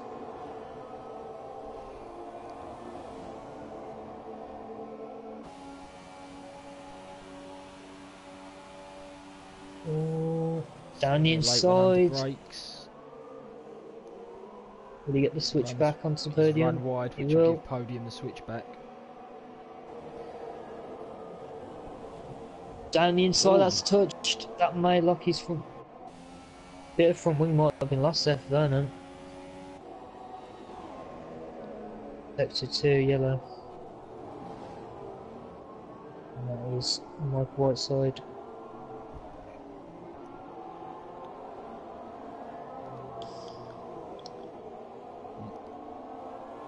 Connor holding on to P7 for now, but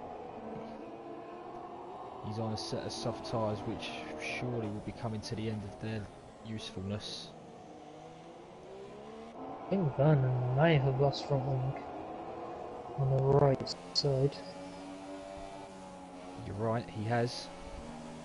So that's going to affect him through that long sweeping left-hander.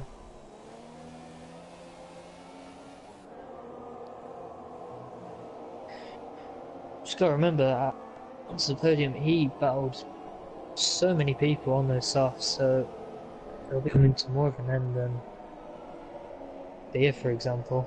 He's managed to get a 4-second gap in between. Oh, Vernon's gone very wide. Lost a lot of time.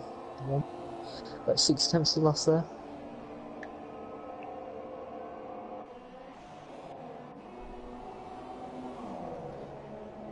Aaron's reducing the gap to Panini back at the front.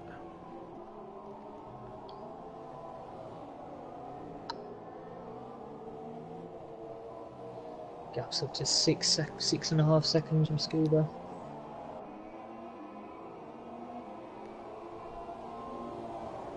I think Scuba's coming up to the back.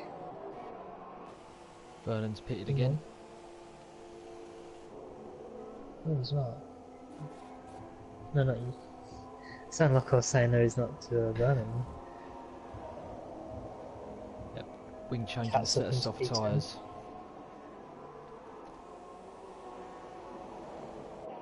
George Alice. Still on the hunt for Carworld. Both on softs, despite me seeing supers. Yep, so apart from Catamies in P10 and Mike Whiteside in P18, everyone is on the soft tyre at the moment.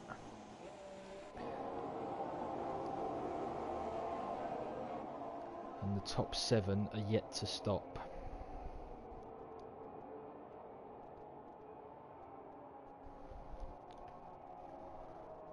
I can see onto the podium going quite soon into the pits. Personally, I would do it now to try and cover off Vernon. But again, Kimmy's Vernon got did a lot closer to Bad Boy on this lap. In fact, he had DRS then and thought he was going to have a go into the hairpin, but he thought better of it. We used to have had some good racing in the laps.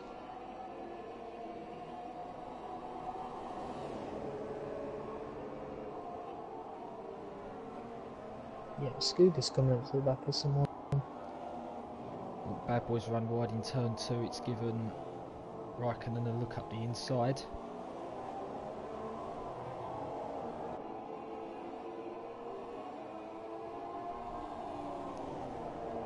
George Alice coming up to the back of Car World. Decadence making a move on Michael C.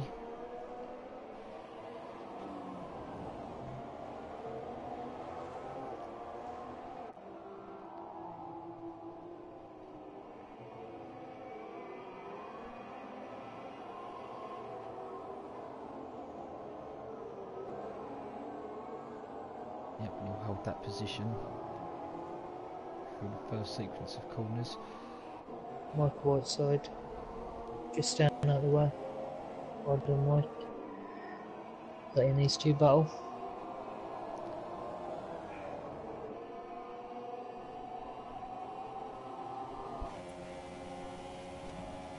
George Alice getting a good run for that right-hander.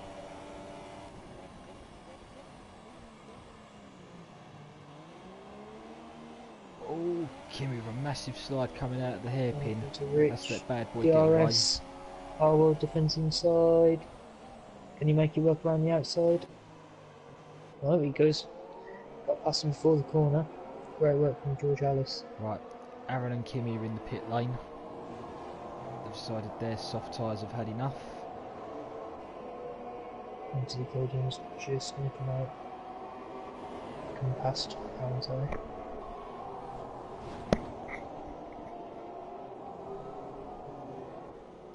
Going on as well, soft. So Aaron has gone to a set of medium tyres, so he is going to take those to the end. Whereas Kimmy's gone for a set of super softs.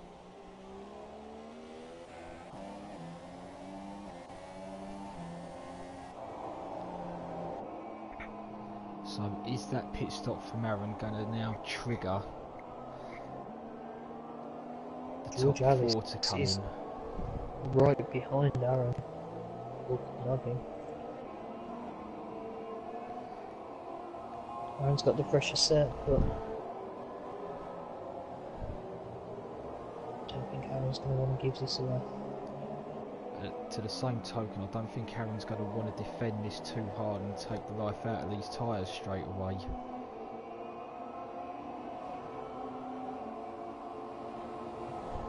Carney stayed out as a scuba. Looking at Bad Boy, seeing if he'll come in. He does. Bad Boy does. What does Fear do? Yeah. Fear carries on. Into the podium. Goes out. George Alice got past Aaron. Carwell picks up a corner cutting penalty. I think Kimmy will get the jump. That's Bad Boy to the medium. Boy. Will Kimmy get the jump on Bad Boy? He Just doesn't. come out behind him. He doesn't, but he's 2 compounds softer on tyres, which Bad Boy will be aware of. And he'll know that Kimmy's almost certainly got a pit again.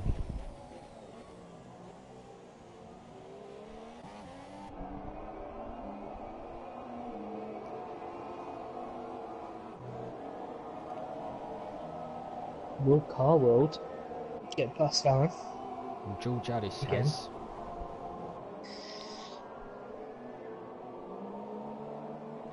Did you say Aaron was on the mediums? Aaron is on the mediums, as is Bad Boy.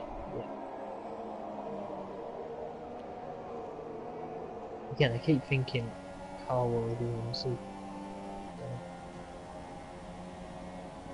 Looking to Rich, DRS. He's looking to go past Aaron. George Alice gets past onto the podium. Garney's coming hairpin. in. Garney's also got a set of mediums on.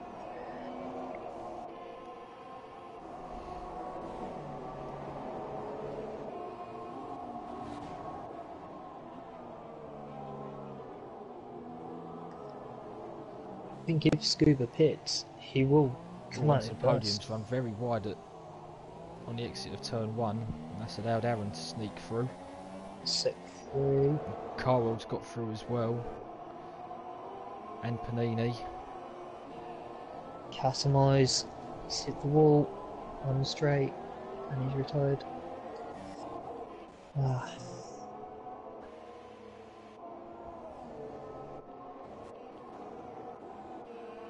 J19 came into the pits. What's he on? I believe he's on the supers. He is.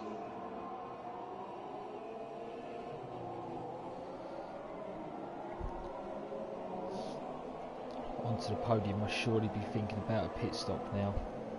Because at the start of the lap, Scuba's come in. lost several Race positions. leader.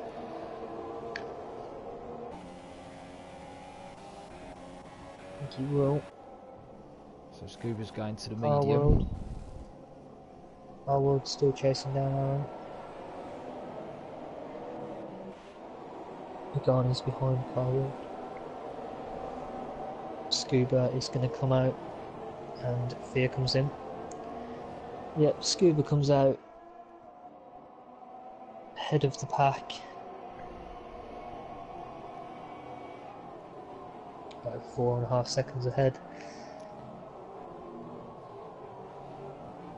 And Team Carwell Racer gets by hit Aaron.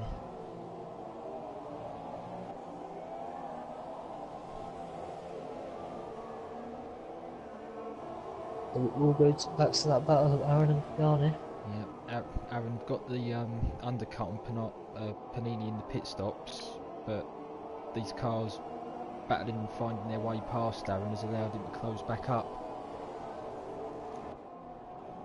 And we've got Raikkonen on those fresh super soft tyres having a look at Bad Boy.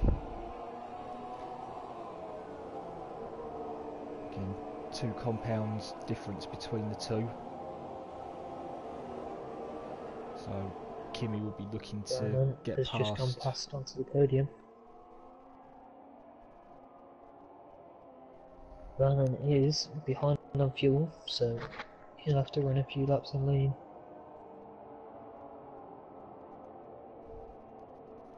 I'm surprised that onto the podium hasn't stopped. Oh, he has. Yep, he has stopped. He's on the medium tyre. So Scuba, Aaron, Panini, Bad Boy, Fia, and onto the podium will be going to the end on these tyres. So they may well have played themselves into prime positions with that strategy.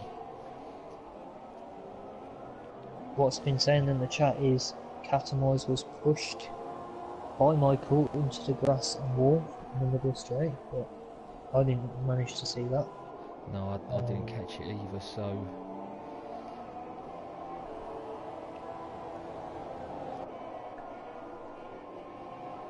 I think we were watching Carworld and Aaron at the time.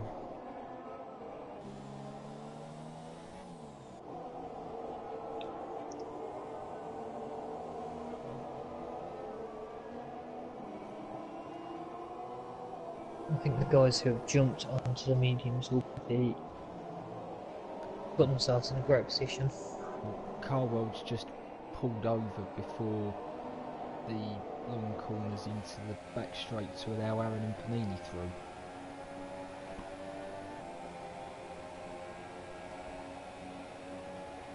Whether or not he will try and go past them in a second.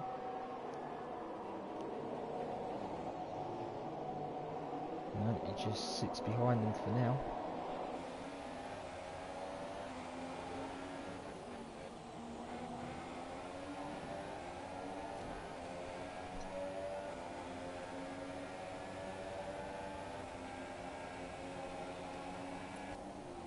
I think Fiat is looking to catch up to Raikkonen. I think he's pushing that hard. Onto the podium has stayed on the back. I've got him.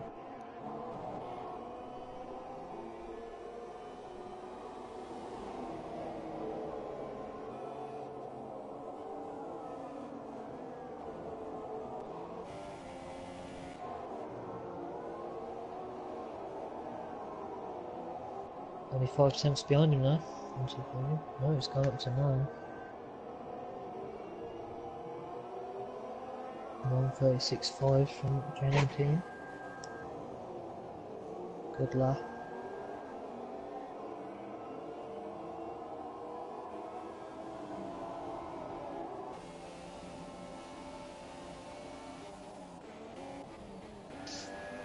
Weather hasn't really played a part in this, which has been good. Oh, someone's gone wide. I think that was Bad Boy.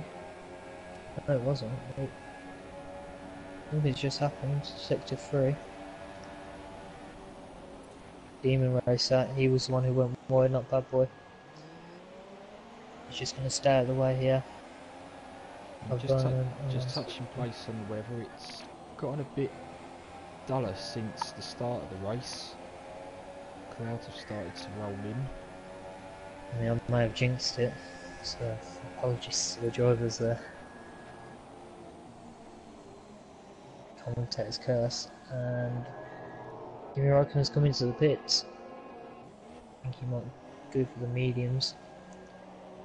That gives Spear position and Vernon and onto the podium.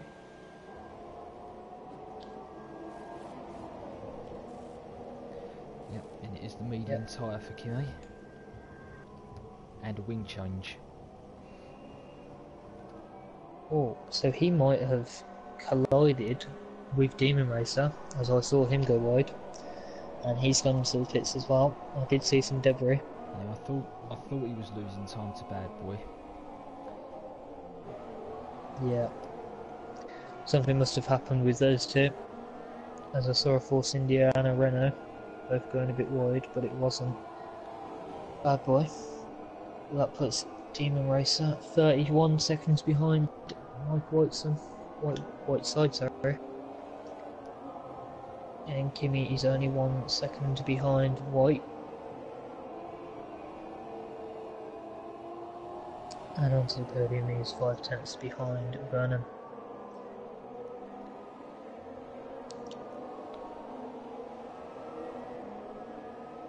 P3, 4 and 5, they are quite, well, they're quite close knit. And they're being sensible drivers, they're not going for anything massive in this. They're just bringing the points home by the looks of it. Onto the podium, just letting Vernon know he's there and looking racy.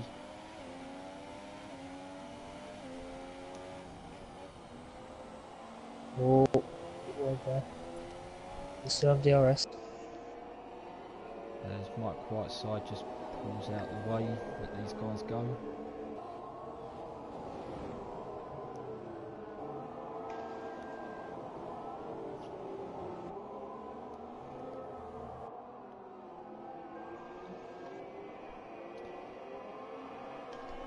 So, 30 laps in, and we've only lost the 3 cars up to this point.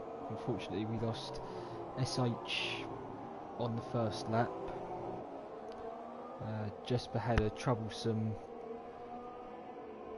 first stint and I think just called it a day. And Katamise has had an incident which unfortunately we didn't catch on stream, which has taken him out of the race.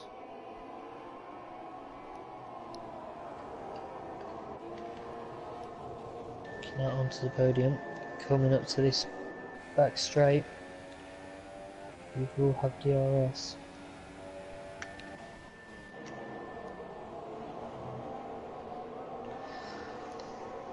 I mean, George Ellis will have to pit again, but it's just a matter of when. He won't want to stretch him out too far.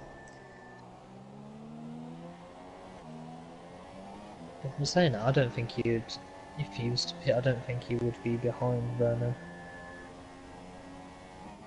Really depends on how well he does on his soft compound.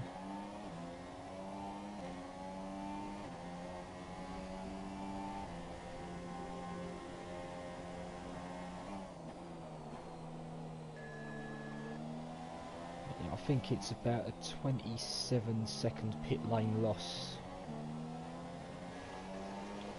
here, and Yeah. as it is at the moment, George Alice is 29 seconds ahead of Vernon. Yeah. So yeah, as it is, if George were to pit in the next lap or two, he would come out, I would say, ahead of Vernon. But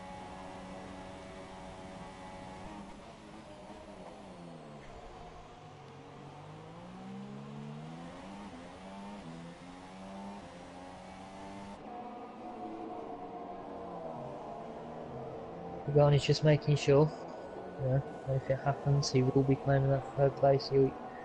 He's managed to stay on the back of Aaron every lap he's been behind him. It's been great driving. Not to mention the lapped cars have been brilliant to just get out of the way and not interrupt any battles. They've done their best to get out of the way. yeah, and it's nice to see that 31, 32 laps into this, we've still got cars very, very close to one another. Yeah. Great to see him keep going, despite the amount of seconds that they are behind. Kimi, for example, what's going on here? J19 is coming up to the back of White, he's got DRS. Decadence peeled into the pit lane. Just looking at this. J19 going a bit wide around there. Caught here.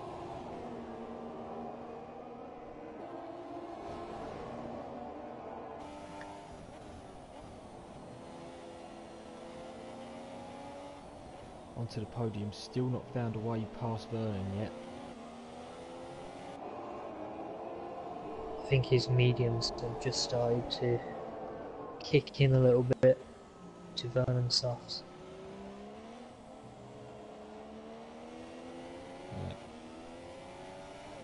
He'll know he doesn't need to push this too hard, because eventually those softs are going to fall off the cliff.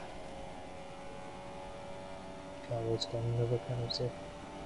As I say that, podium's gone for a move up the inside at the hairpin. Vernon brakes late to try and defend it. It wasn't really a squeeze. Vernon did go a bit wide, it was giving him space. In that time, Side by side, White coming down to and turn one. J19 makes the move into the hairpin. Good racing from those two. Oh, little tag from Connor. Just puts Vernon into a half spin. This isn't done yet. Vernon goes outside. Bit of wheel banging again between these two.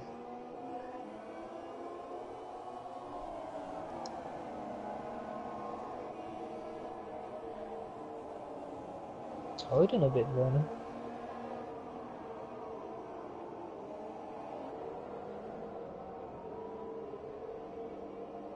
Yeah, I imagine he'll put a lot of temperature into those rear tyres for the first half of this lap,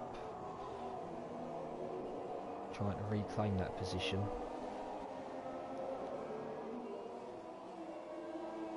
Gone to the podium. Just gonna have DRS. So yeah, he's going to have DRS again. It looks like he's got a better run off of that final corner. On board with him. Yeah. So he's ahead coming into the braking zone. Covers off any dive from And Vernon. this time he gives Vernon the squeeze, and that should see him through. But Vernon won't give this up. He'll have DRS. Onto the podium. Chooses to defend the inside. Oh, they touch.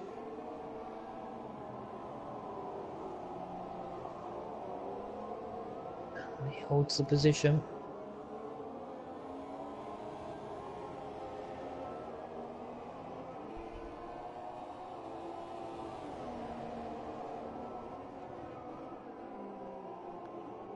Good battle between these two.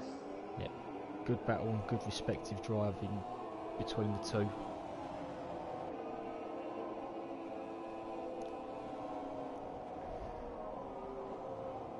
Oh, He's going to carry. Oh, Vernon's lost some wing. that's going to cost him. I'm not sure what happened there. I think his back tyres did slide. And he slid into. I'm wondering if that's going to Vernon's force him into a pit stop. I think he might have had to pit anyway. I think he may have had to pit anyway, but it may have just forced his hand to come in earlier than he was hoping. Yeah. Yeah, he's lost a couple. Well, a few tenths in fact, onto the podium. Meanwhile, Aaron's got the biggest lead over Panini he's had all race. He's got it up to 2 seconds now.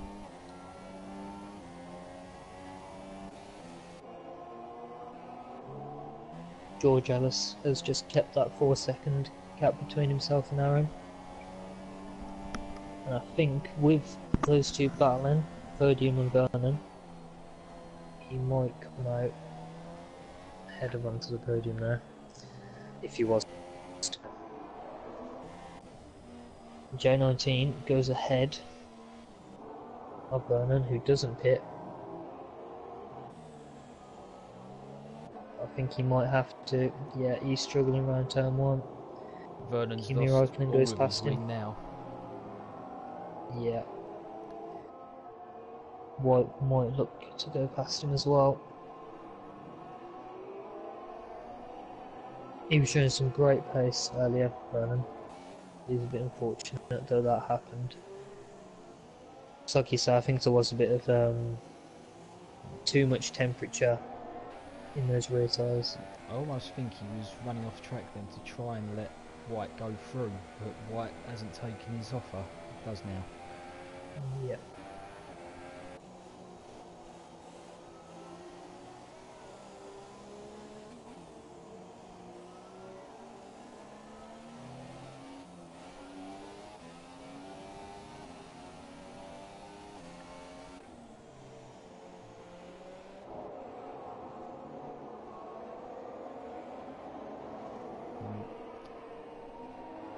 With the end of that Podium Vernon battle, everyone's spaced out a little bit now.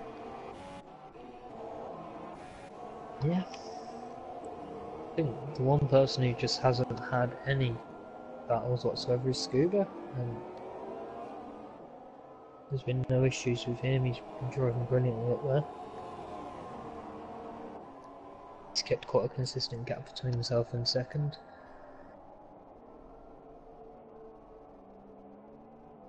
George Ellis. Vernon does come into the pits. Wing.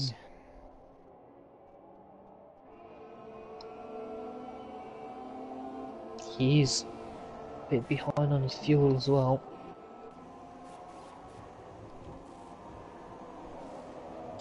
Where's Carl currently? He's 5th place currently.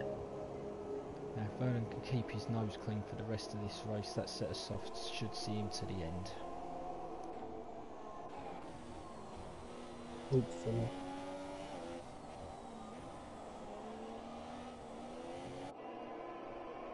Just looking at that George Ellis pit again.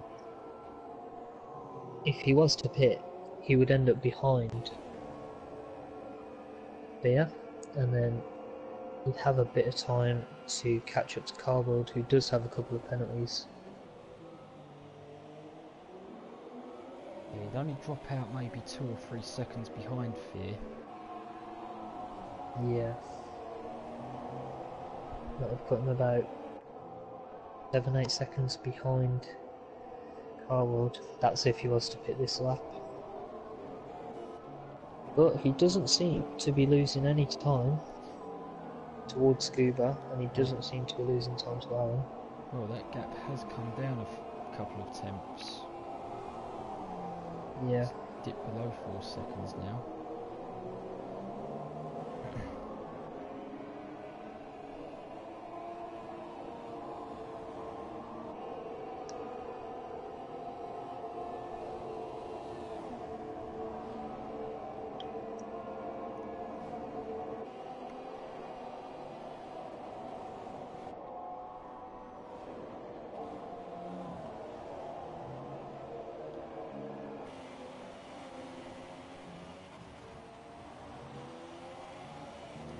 Scuba's making his way through lapped cars at the moment, coming up behind Michael C.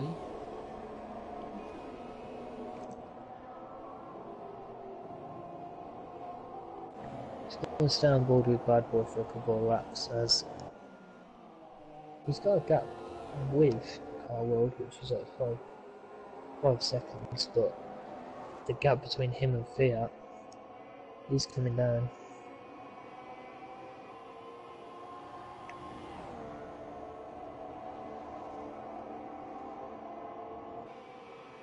Michael C picks up a stop-go penalty for ignoring the blue flags. Well, he's staying in front of Scuba. I mean, to be fair to him, Scuba wasn't really that close to him. In fairness, yeah, he was only in that corner that he got close.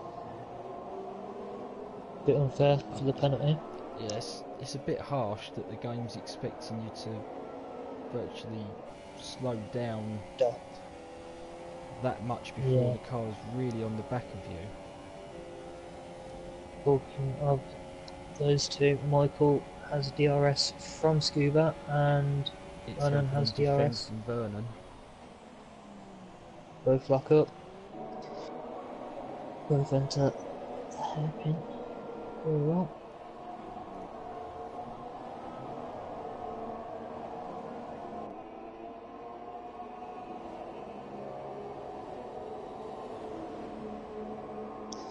That gap between Bad Boy and Car World is coming down as well, so we should just keep an eye on that.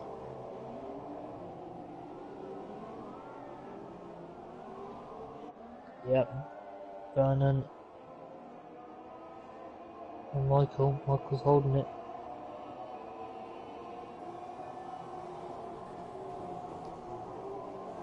Definitely not the first time. Oh, bit of a touch there. Definitely not the first time. Vernon's been battling with the Williams. Yep, no damage done on this occasion.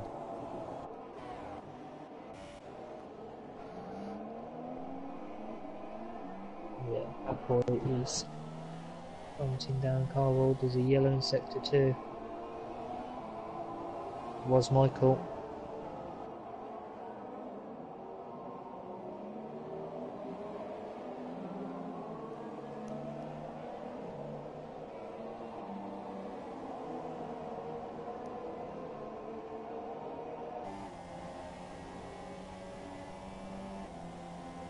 George Alice has a healthy reserve of fuel at this moment, which may explain why that gap to Scuba is fluctuating. I think he could very well go on down to Supers if he really wanted to. Well, from this point on, he probably will. Because he took that first set of Supers, he was on about 18 laps. 17, 18 laps, I think.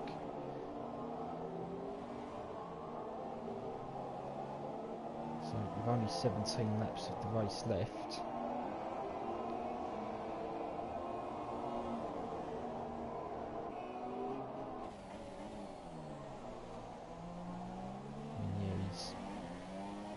starting to get that telltale stripe down the middle of his front left tyre. Yeah.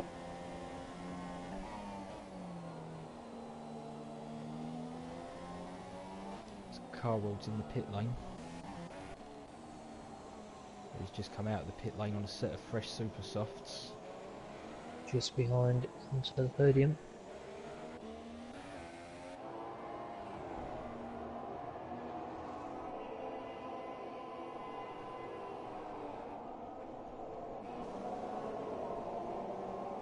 He's had quite a quiet race since the start. He had a good few battles and picked himself up, to be fair. He had a good strategy. And he's been in open air for quite some time now. Carroll's made his way past onto the podium. I don't imagine onto the podium would have fought that one too hard, knowing the tyre George Alice is difference in the pits tyres. now. See what he goes for. It'll be a set Let's of go for the supers. supers. Which puts Aaron, Pagani and Bad Boy in P2, 3 and 4. I'm just watching Fear to see where Yeah. George Alice comes out, and he's ahead. George Alice is ahead. That was definitely the right time to pit.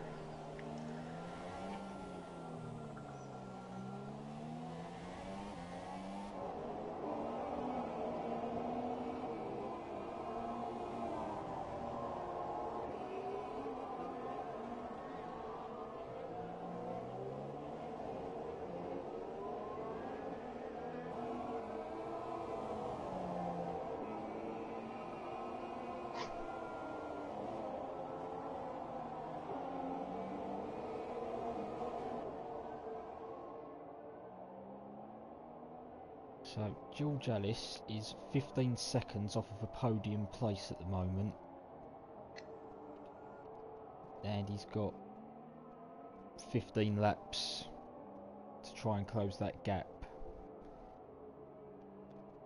And a bucket load of fuel, to be fair to him. He saved that very well. He has saved his fuel very well.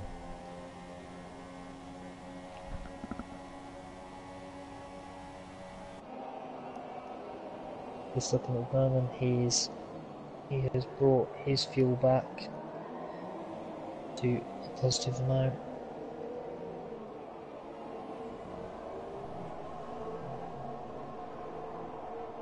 It was Michael and Matthew battling for P14.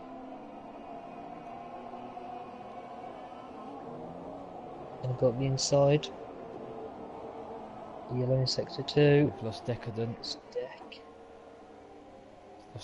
Got a wheel off.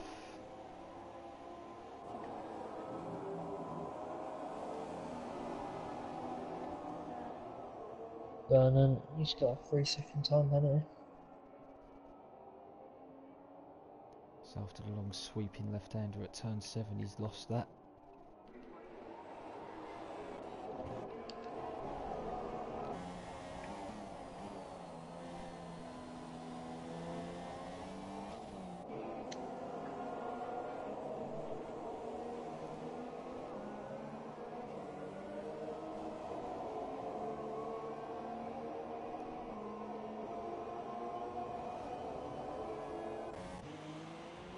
George Alice is super quick on these supers.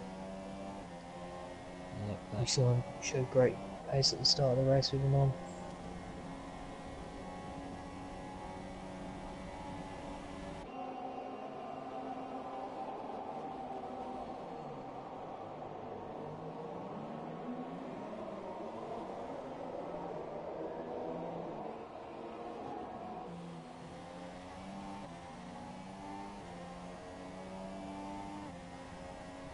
Their fastest lap.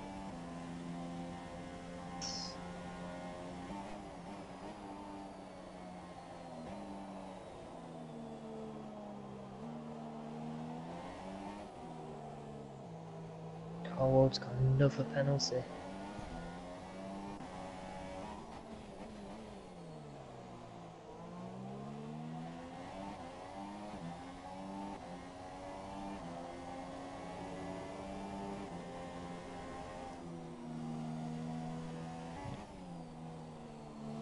George Alice, after one flying lap on those super softs, is now 10 seconds off of the podium. He's showing great pace.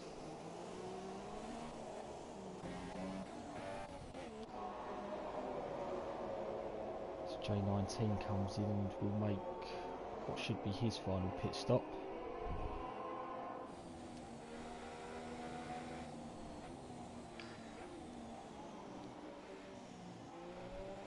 I'm hoping that he was on the softs at the start.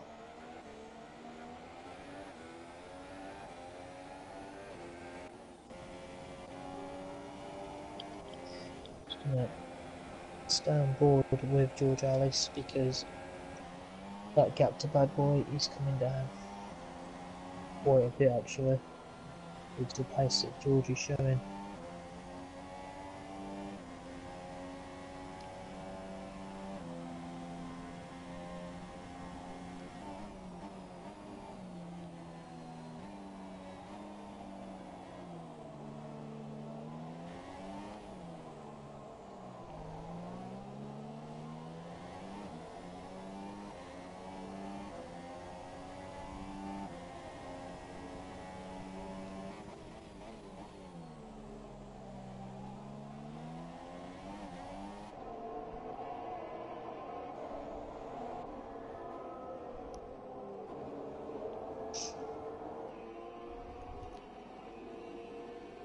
Yeah, just up to about 3.4 and then space for lap down to 1.4.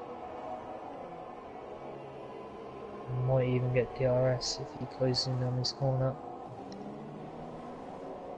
Reactivation points there, so he's not going to get it now.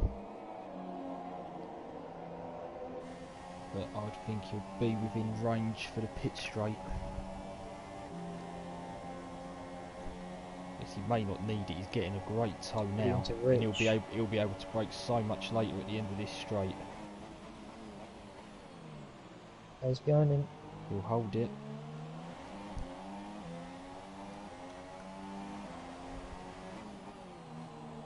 This will get done into turn 1. DRS open.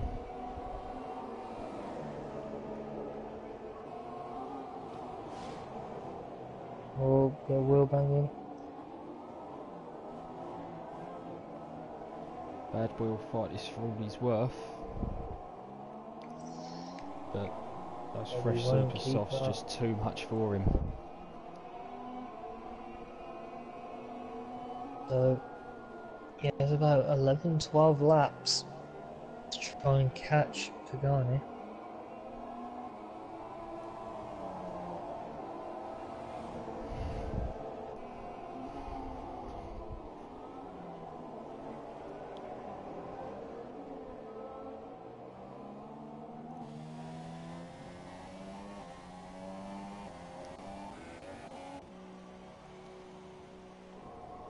We've got Kimi into the pit lane again.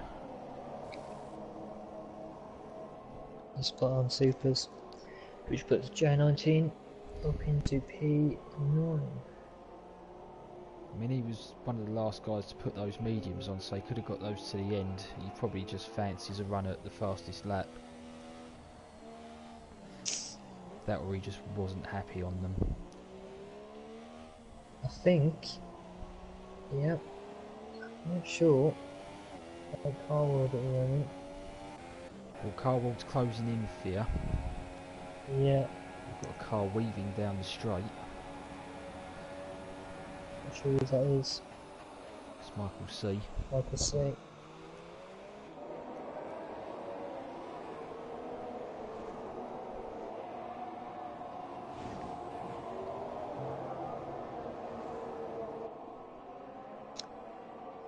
Well done, Michael. Get out of the way. Pulls over nicely, lets Carwood go.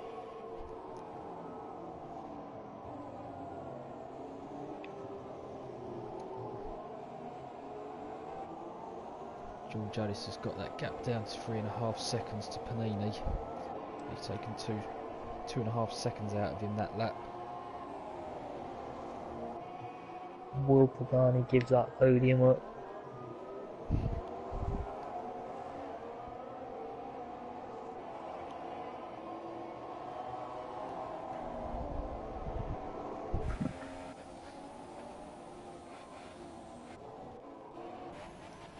Yeah, Car World is chasing.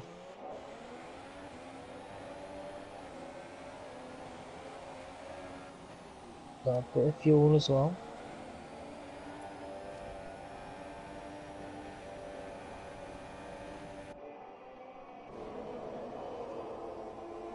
George Ellis can see Panini.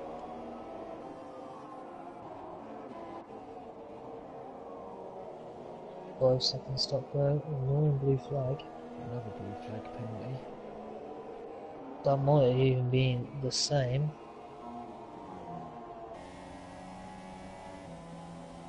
as Michael's, but we don't know. I didn't manage to see that. Bad Boy's gone into the pits as a sphere, which will put Car World into 5. Bad Boys come out on the supers, as will Fiat. And onto the podium. And about just ahead of her. So George Ellis is in DRS range.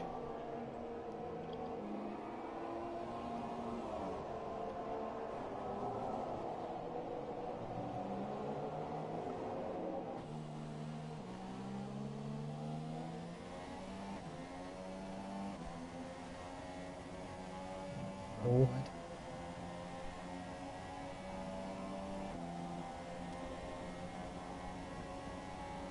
Closing that in, it's closing. Down the inside he goes. Yeah, And then he just lets him have it. Doesn't fight it.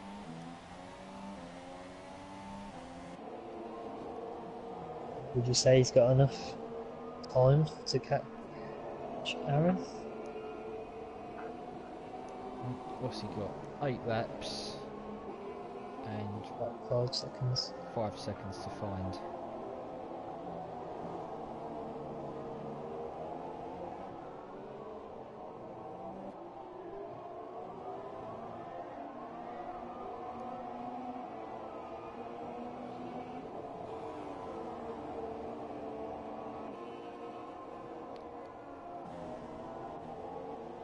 Michael Stay comes into the pits.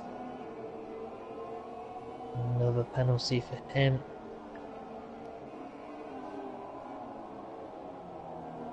Leah picks one up. He's going past onto the podium. Makes it stick. And so the podium's going to come back around the inside. No, it's got it done.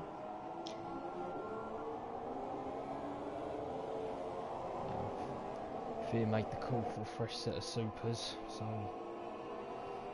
that wasn't really a fair fight.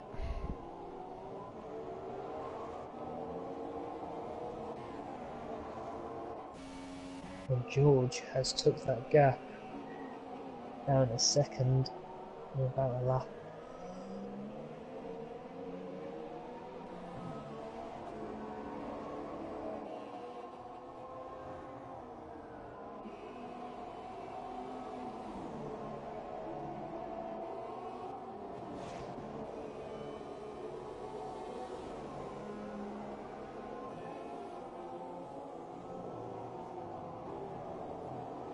I've unfortunately lost my code, commentator. Bit of connection issues there.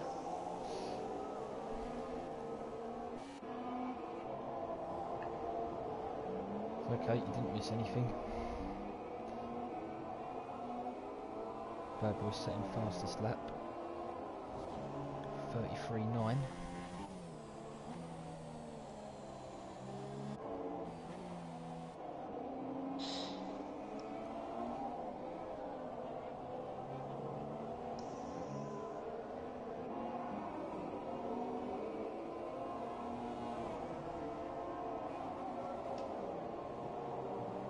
Sorry about that, I'm not sure what happened there.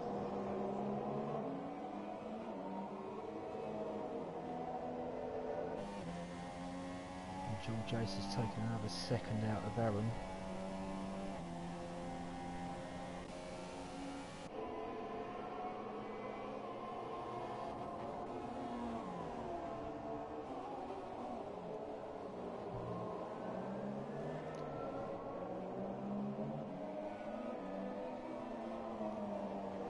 Kimmy's come into the pit lane again.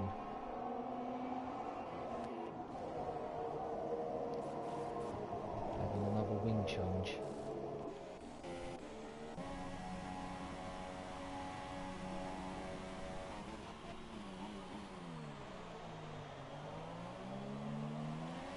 But I'll tell you what that has done. due to me disconnecting. It has solved the spectator glitch. So there was a plus sign from that. That's the trick, is it? Apparently so. Right, we've got Bad Boy closing Car World down. So that could be an interesting battle. These two teammates in Division 1.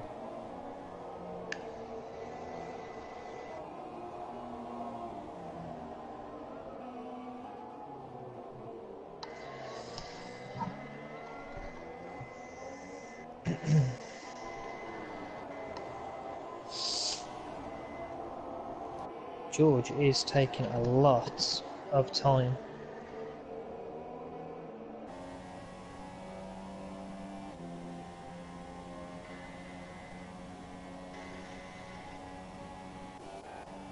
Talking about taking a lot of time, Bad Boy has taken a full second out of Car World this lap. Well, I say lap, 2/3 of it.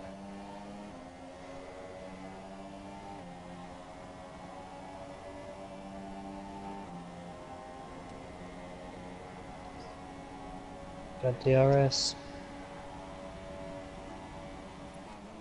Not this time. Oh, he's lost some wing.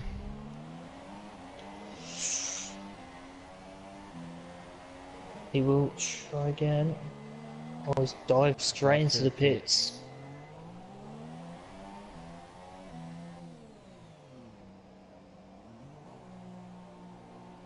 Flashbacks to Max Verstappen and Danny Rick in Baku. Just with not such dramatic consequences. Which is great news for them both. But it does give Fiat P6. George Ellis, meanwhile, has got within DRS range of Aaron. I don't think Aaron's going to try and defend this all too massively. George Ellis picks up a time penalty. Ooh. I've seen a couple of suspect cuts from him when I've gone on board. He's just pushing that bit hard. And he's got DRS, he's closed that massively. Is he going to go down? Not this time. No. Aaron's not giving it up.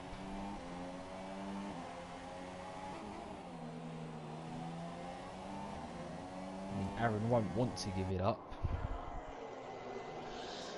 I don't think he can't do anything about that though. But yeah, he's going to have no real choice in the matter. George Ellis is through.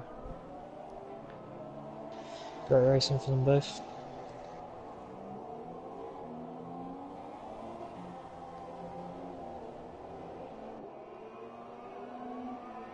Carwell picks up another time penalty. Not sure how much that makes now. That's probably the third or fourth one I've seen. Whether or not he served his 5-second stop and go for speeding in the pit lane. Just looking at Kimi, he is 2 seconds behind Vernon. That could open up if there's a mistake. Kim was a bit behind on fuel. And Vernon is a lot behind on fuel as well. So he'd have to run into lean if he's going to make it to the end. Yeah, there's some fuel saving required the last couple of laps for some of these guys.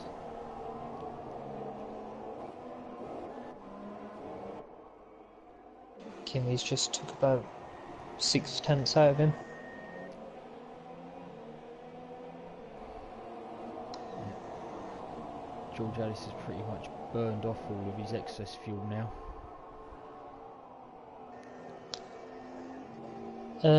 When is the next race? The 50%? The 50% race is penciled in for 3 weeks' time, May 23rd. There you go, Anthony.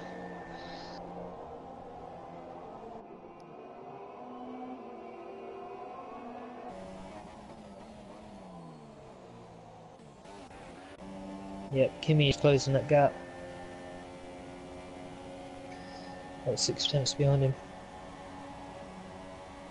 We've got onto the podium, closing Bad Boy down, who sustaining that wing damage on the back of Carwell. Do you know he dived straight into the pit lane?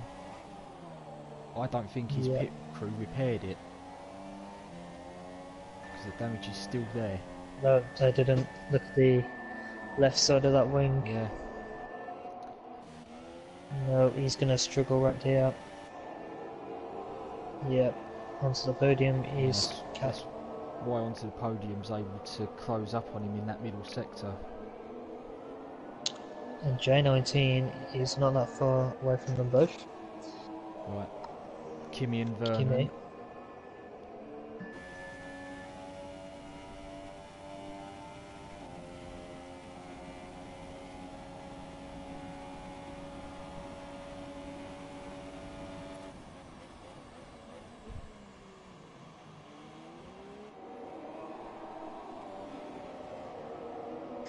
Vernon is going to have to save his fuel.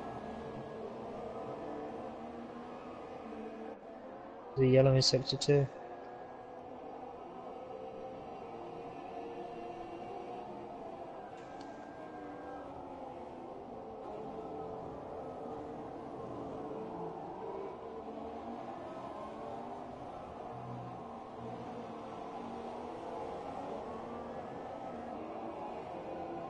Kimi had a slide coming through turn 2, which has enabled Vernon to pull Beers away in the a pits little bit. again.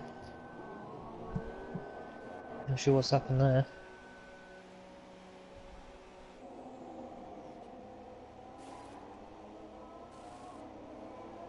It's gone on to supers, which will give. It's given Bad Boy a place back and onto the podium a place. Maybe even J19. J19's Yep. got him. Looking at Kimi, he's going to have DRS again. But again, Vernon needs to save that fuel. He's in lean, as he left it too late. He's gonna. Can Standard he make few it weeks work? for Kimi. Dives down the inside. It's a bit of a squeeze. I think he gives that back. Yeah.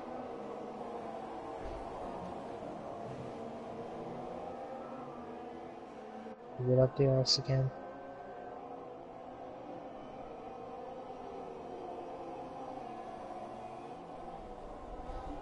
But yeah, he's coming up to the back of J19. The FTRL team will not want to give any points to Racestation.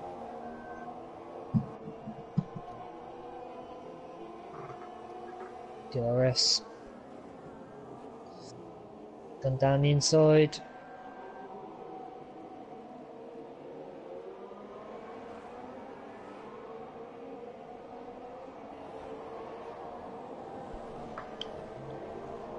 The gap's come down between George and Scuba, but it's not too late.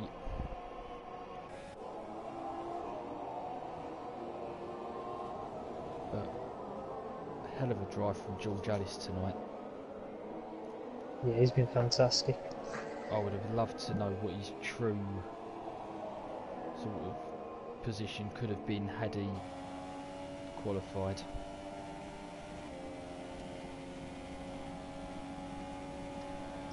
I mean, despite Bad Boy being 9th fastest, but then being put in P15, he's had a great race as well. Yep, Raikkonen and Vernon going at it again. And this time Kimi's got him. He's another one, Vernon. He showed great pace. I think he's a bit unlucky to have lost his wings. About 3 times I think he's lost one this Grand Prix. Right. We haven't seen much of him this race because once again he's just dominated. So we'll spend the final lap with Scuba. He's had a hell of a race. He's been absolutely flawless.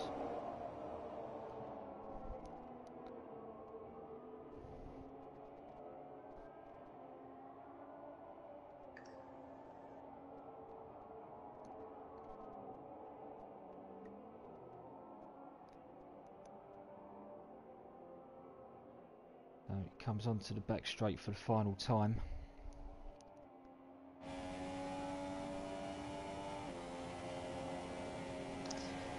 If there are only a couple more laps. He's going to pick up the race win for race 1 of League versus League, FTRL versus Racestation. Damage prediction, he has won. Congratulations to Scuba, race winner. George Alice with a storming drive comes home in 2nd place. Aaron home in 3rd. We'll see Panini come home 4th.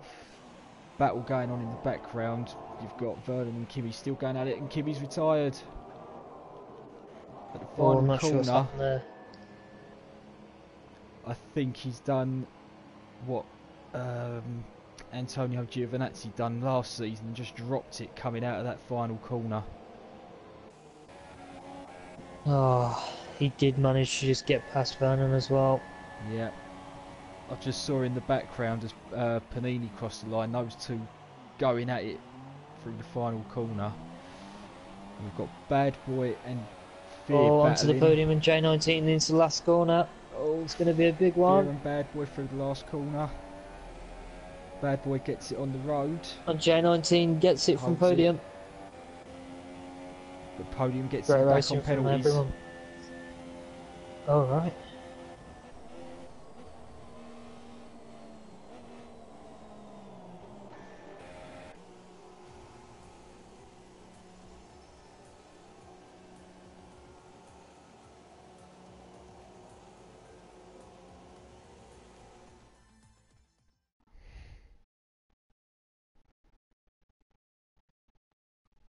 So we'll take a look at our podium finishers.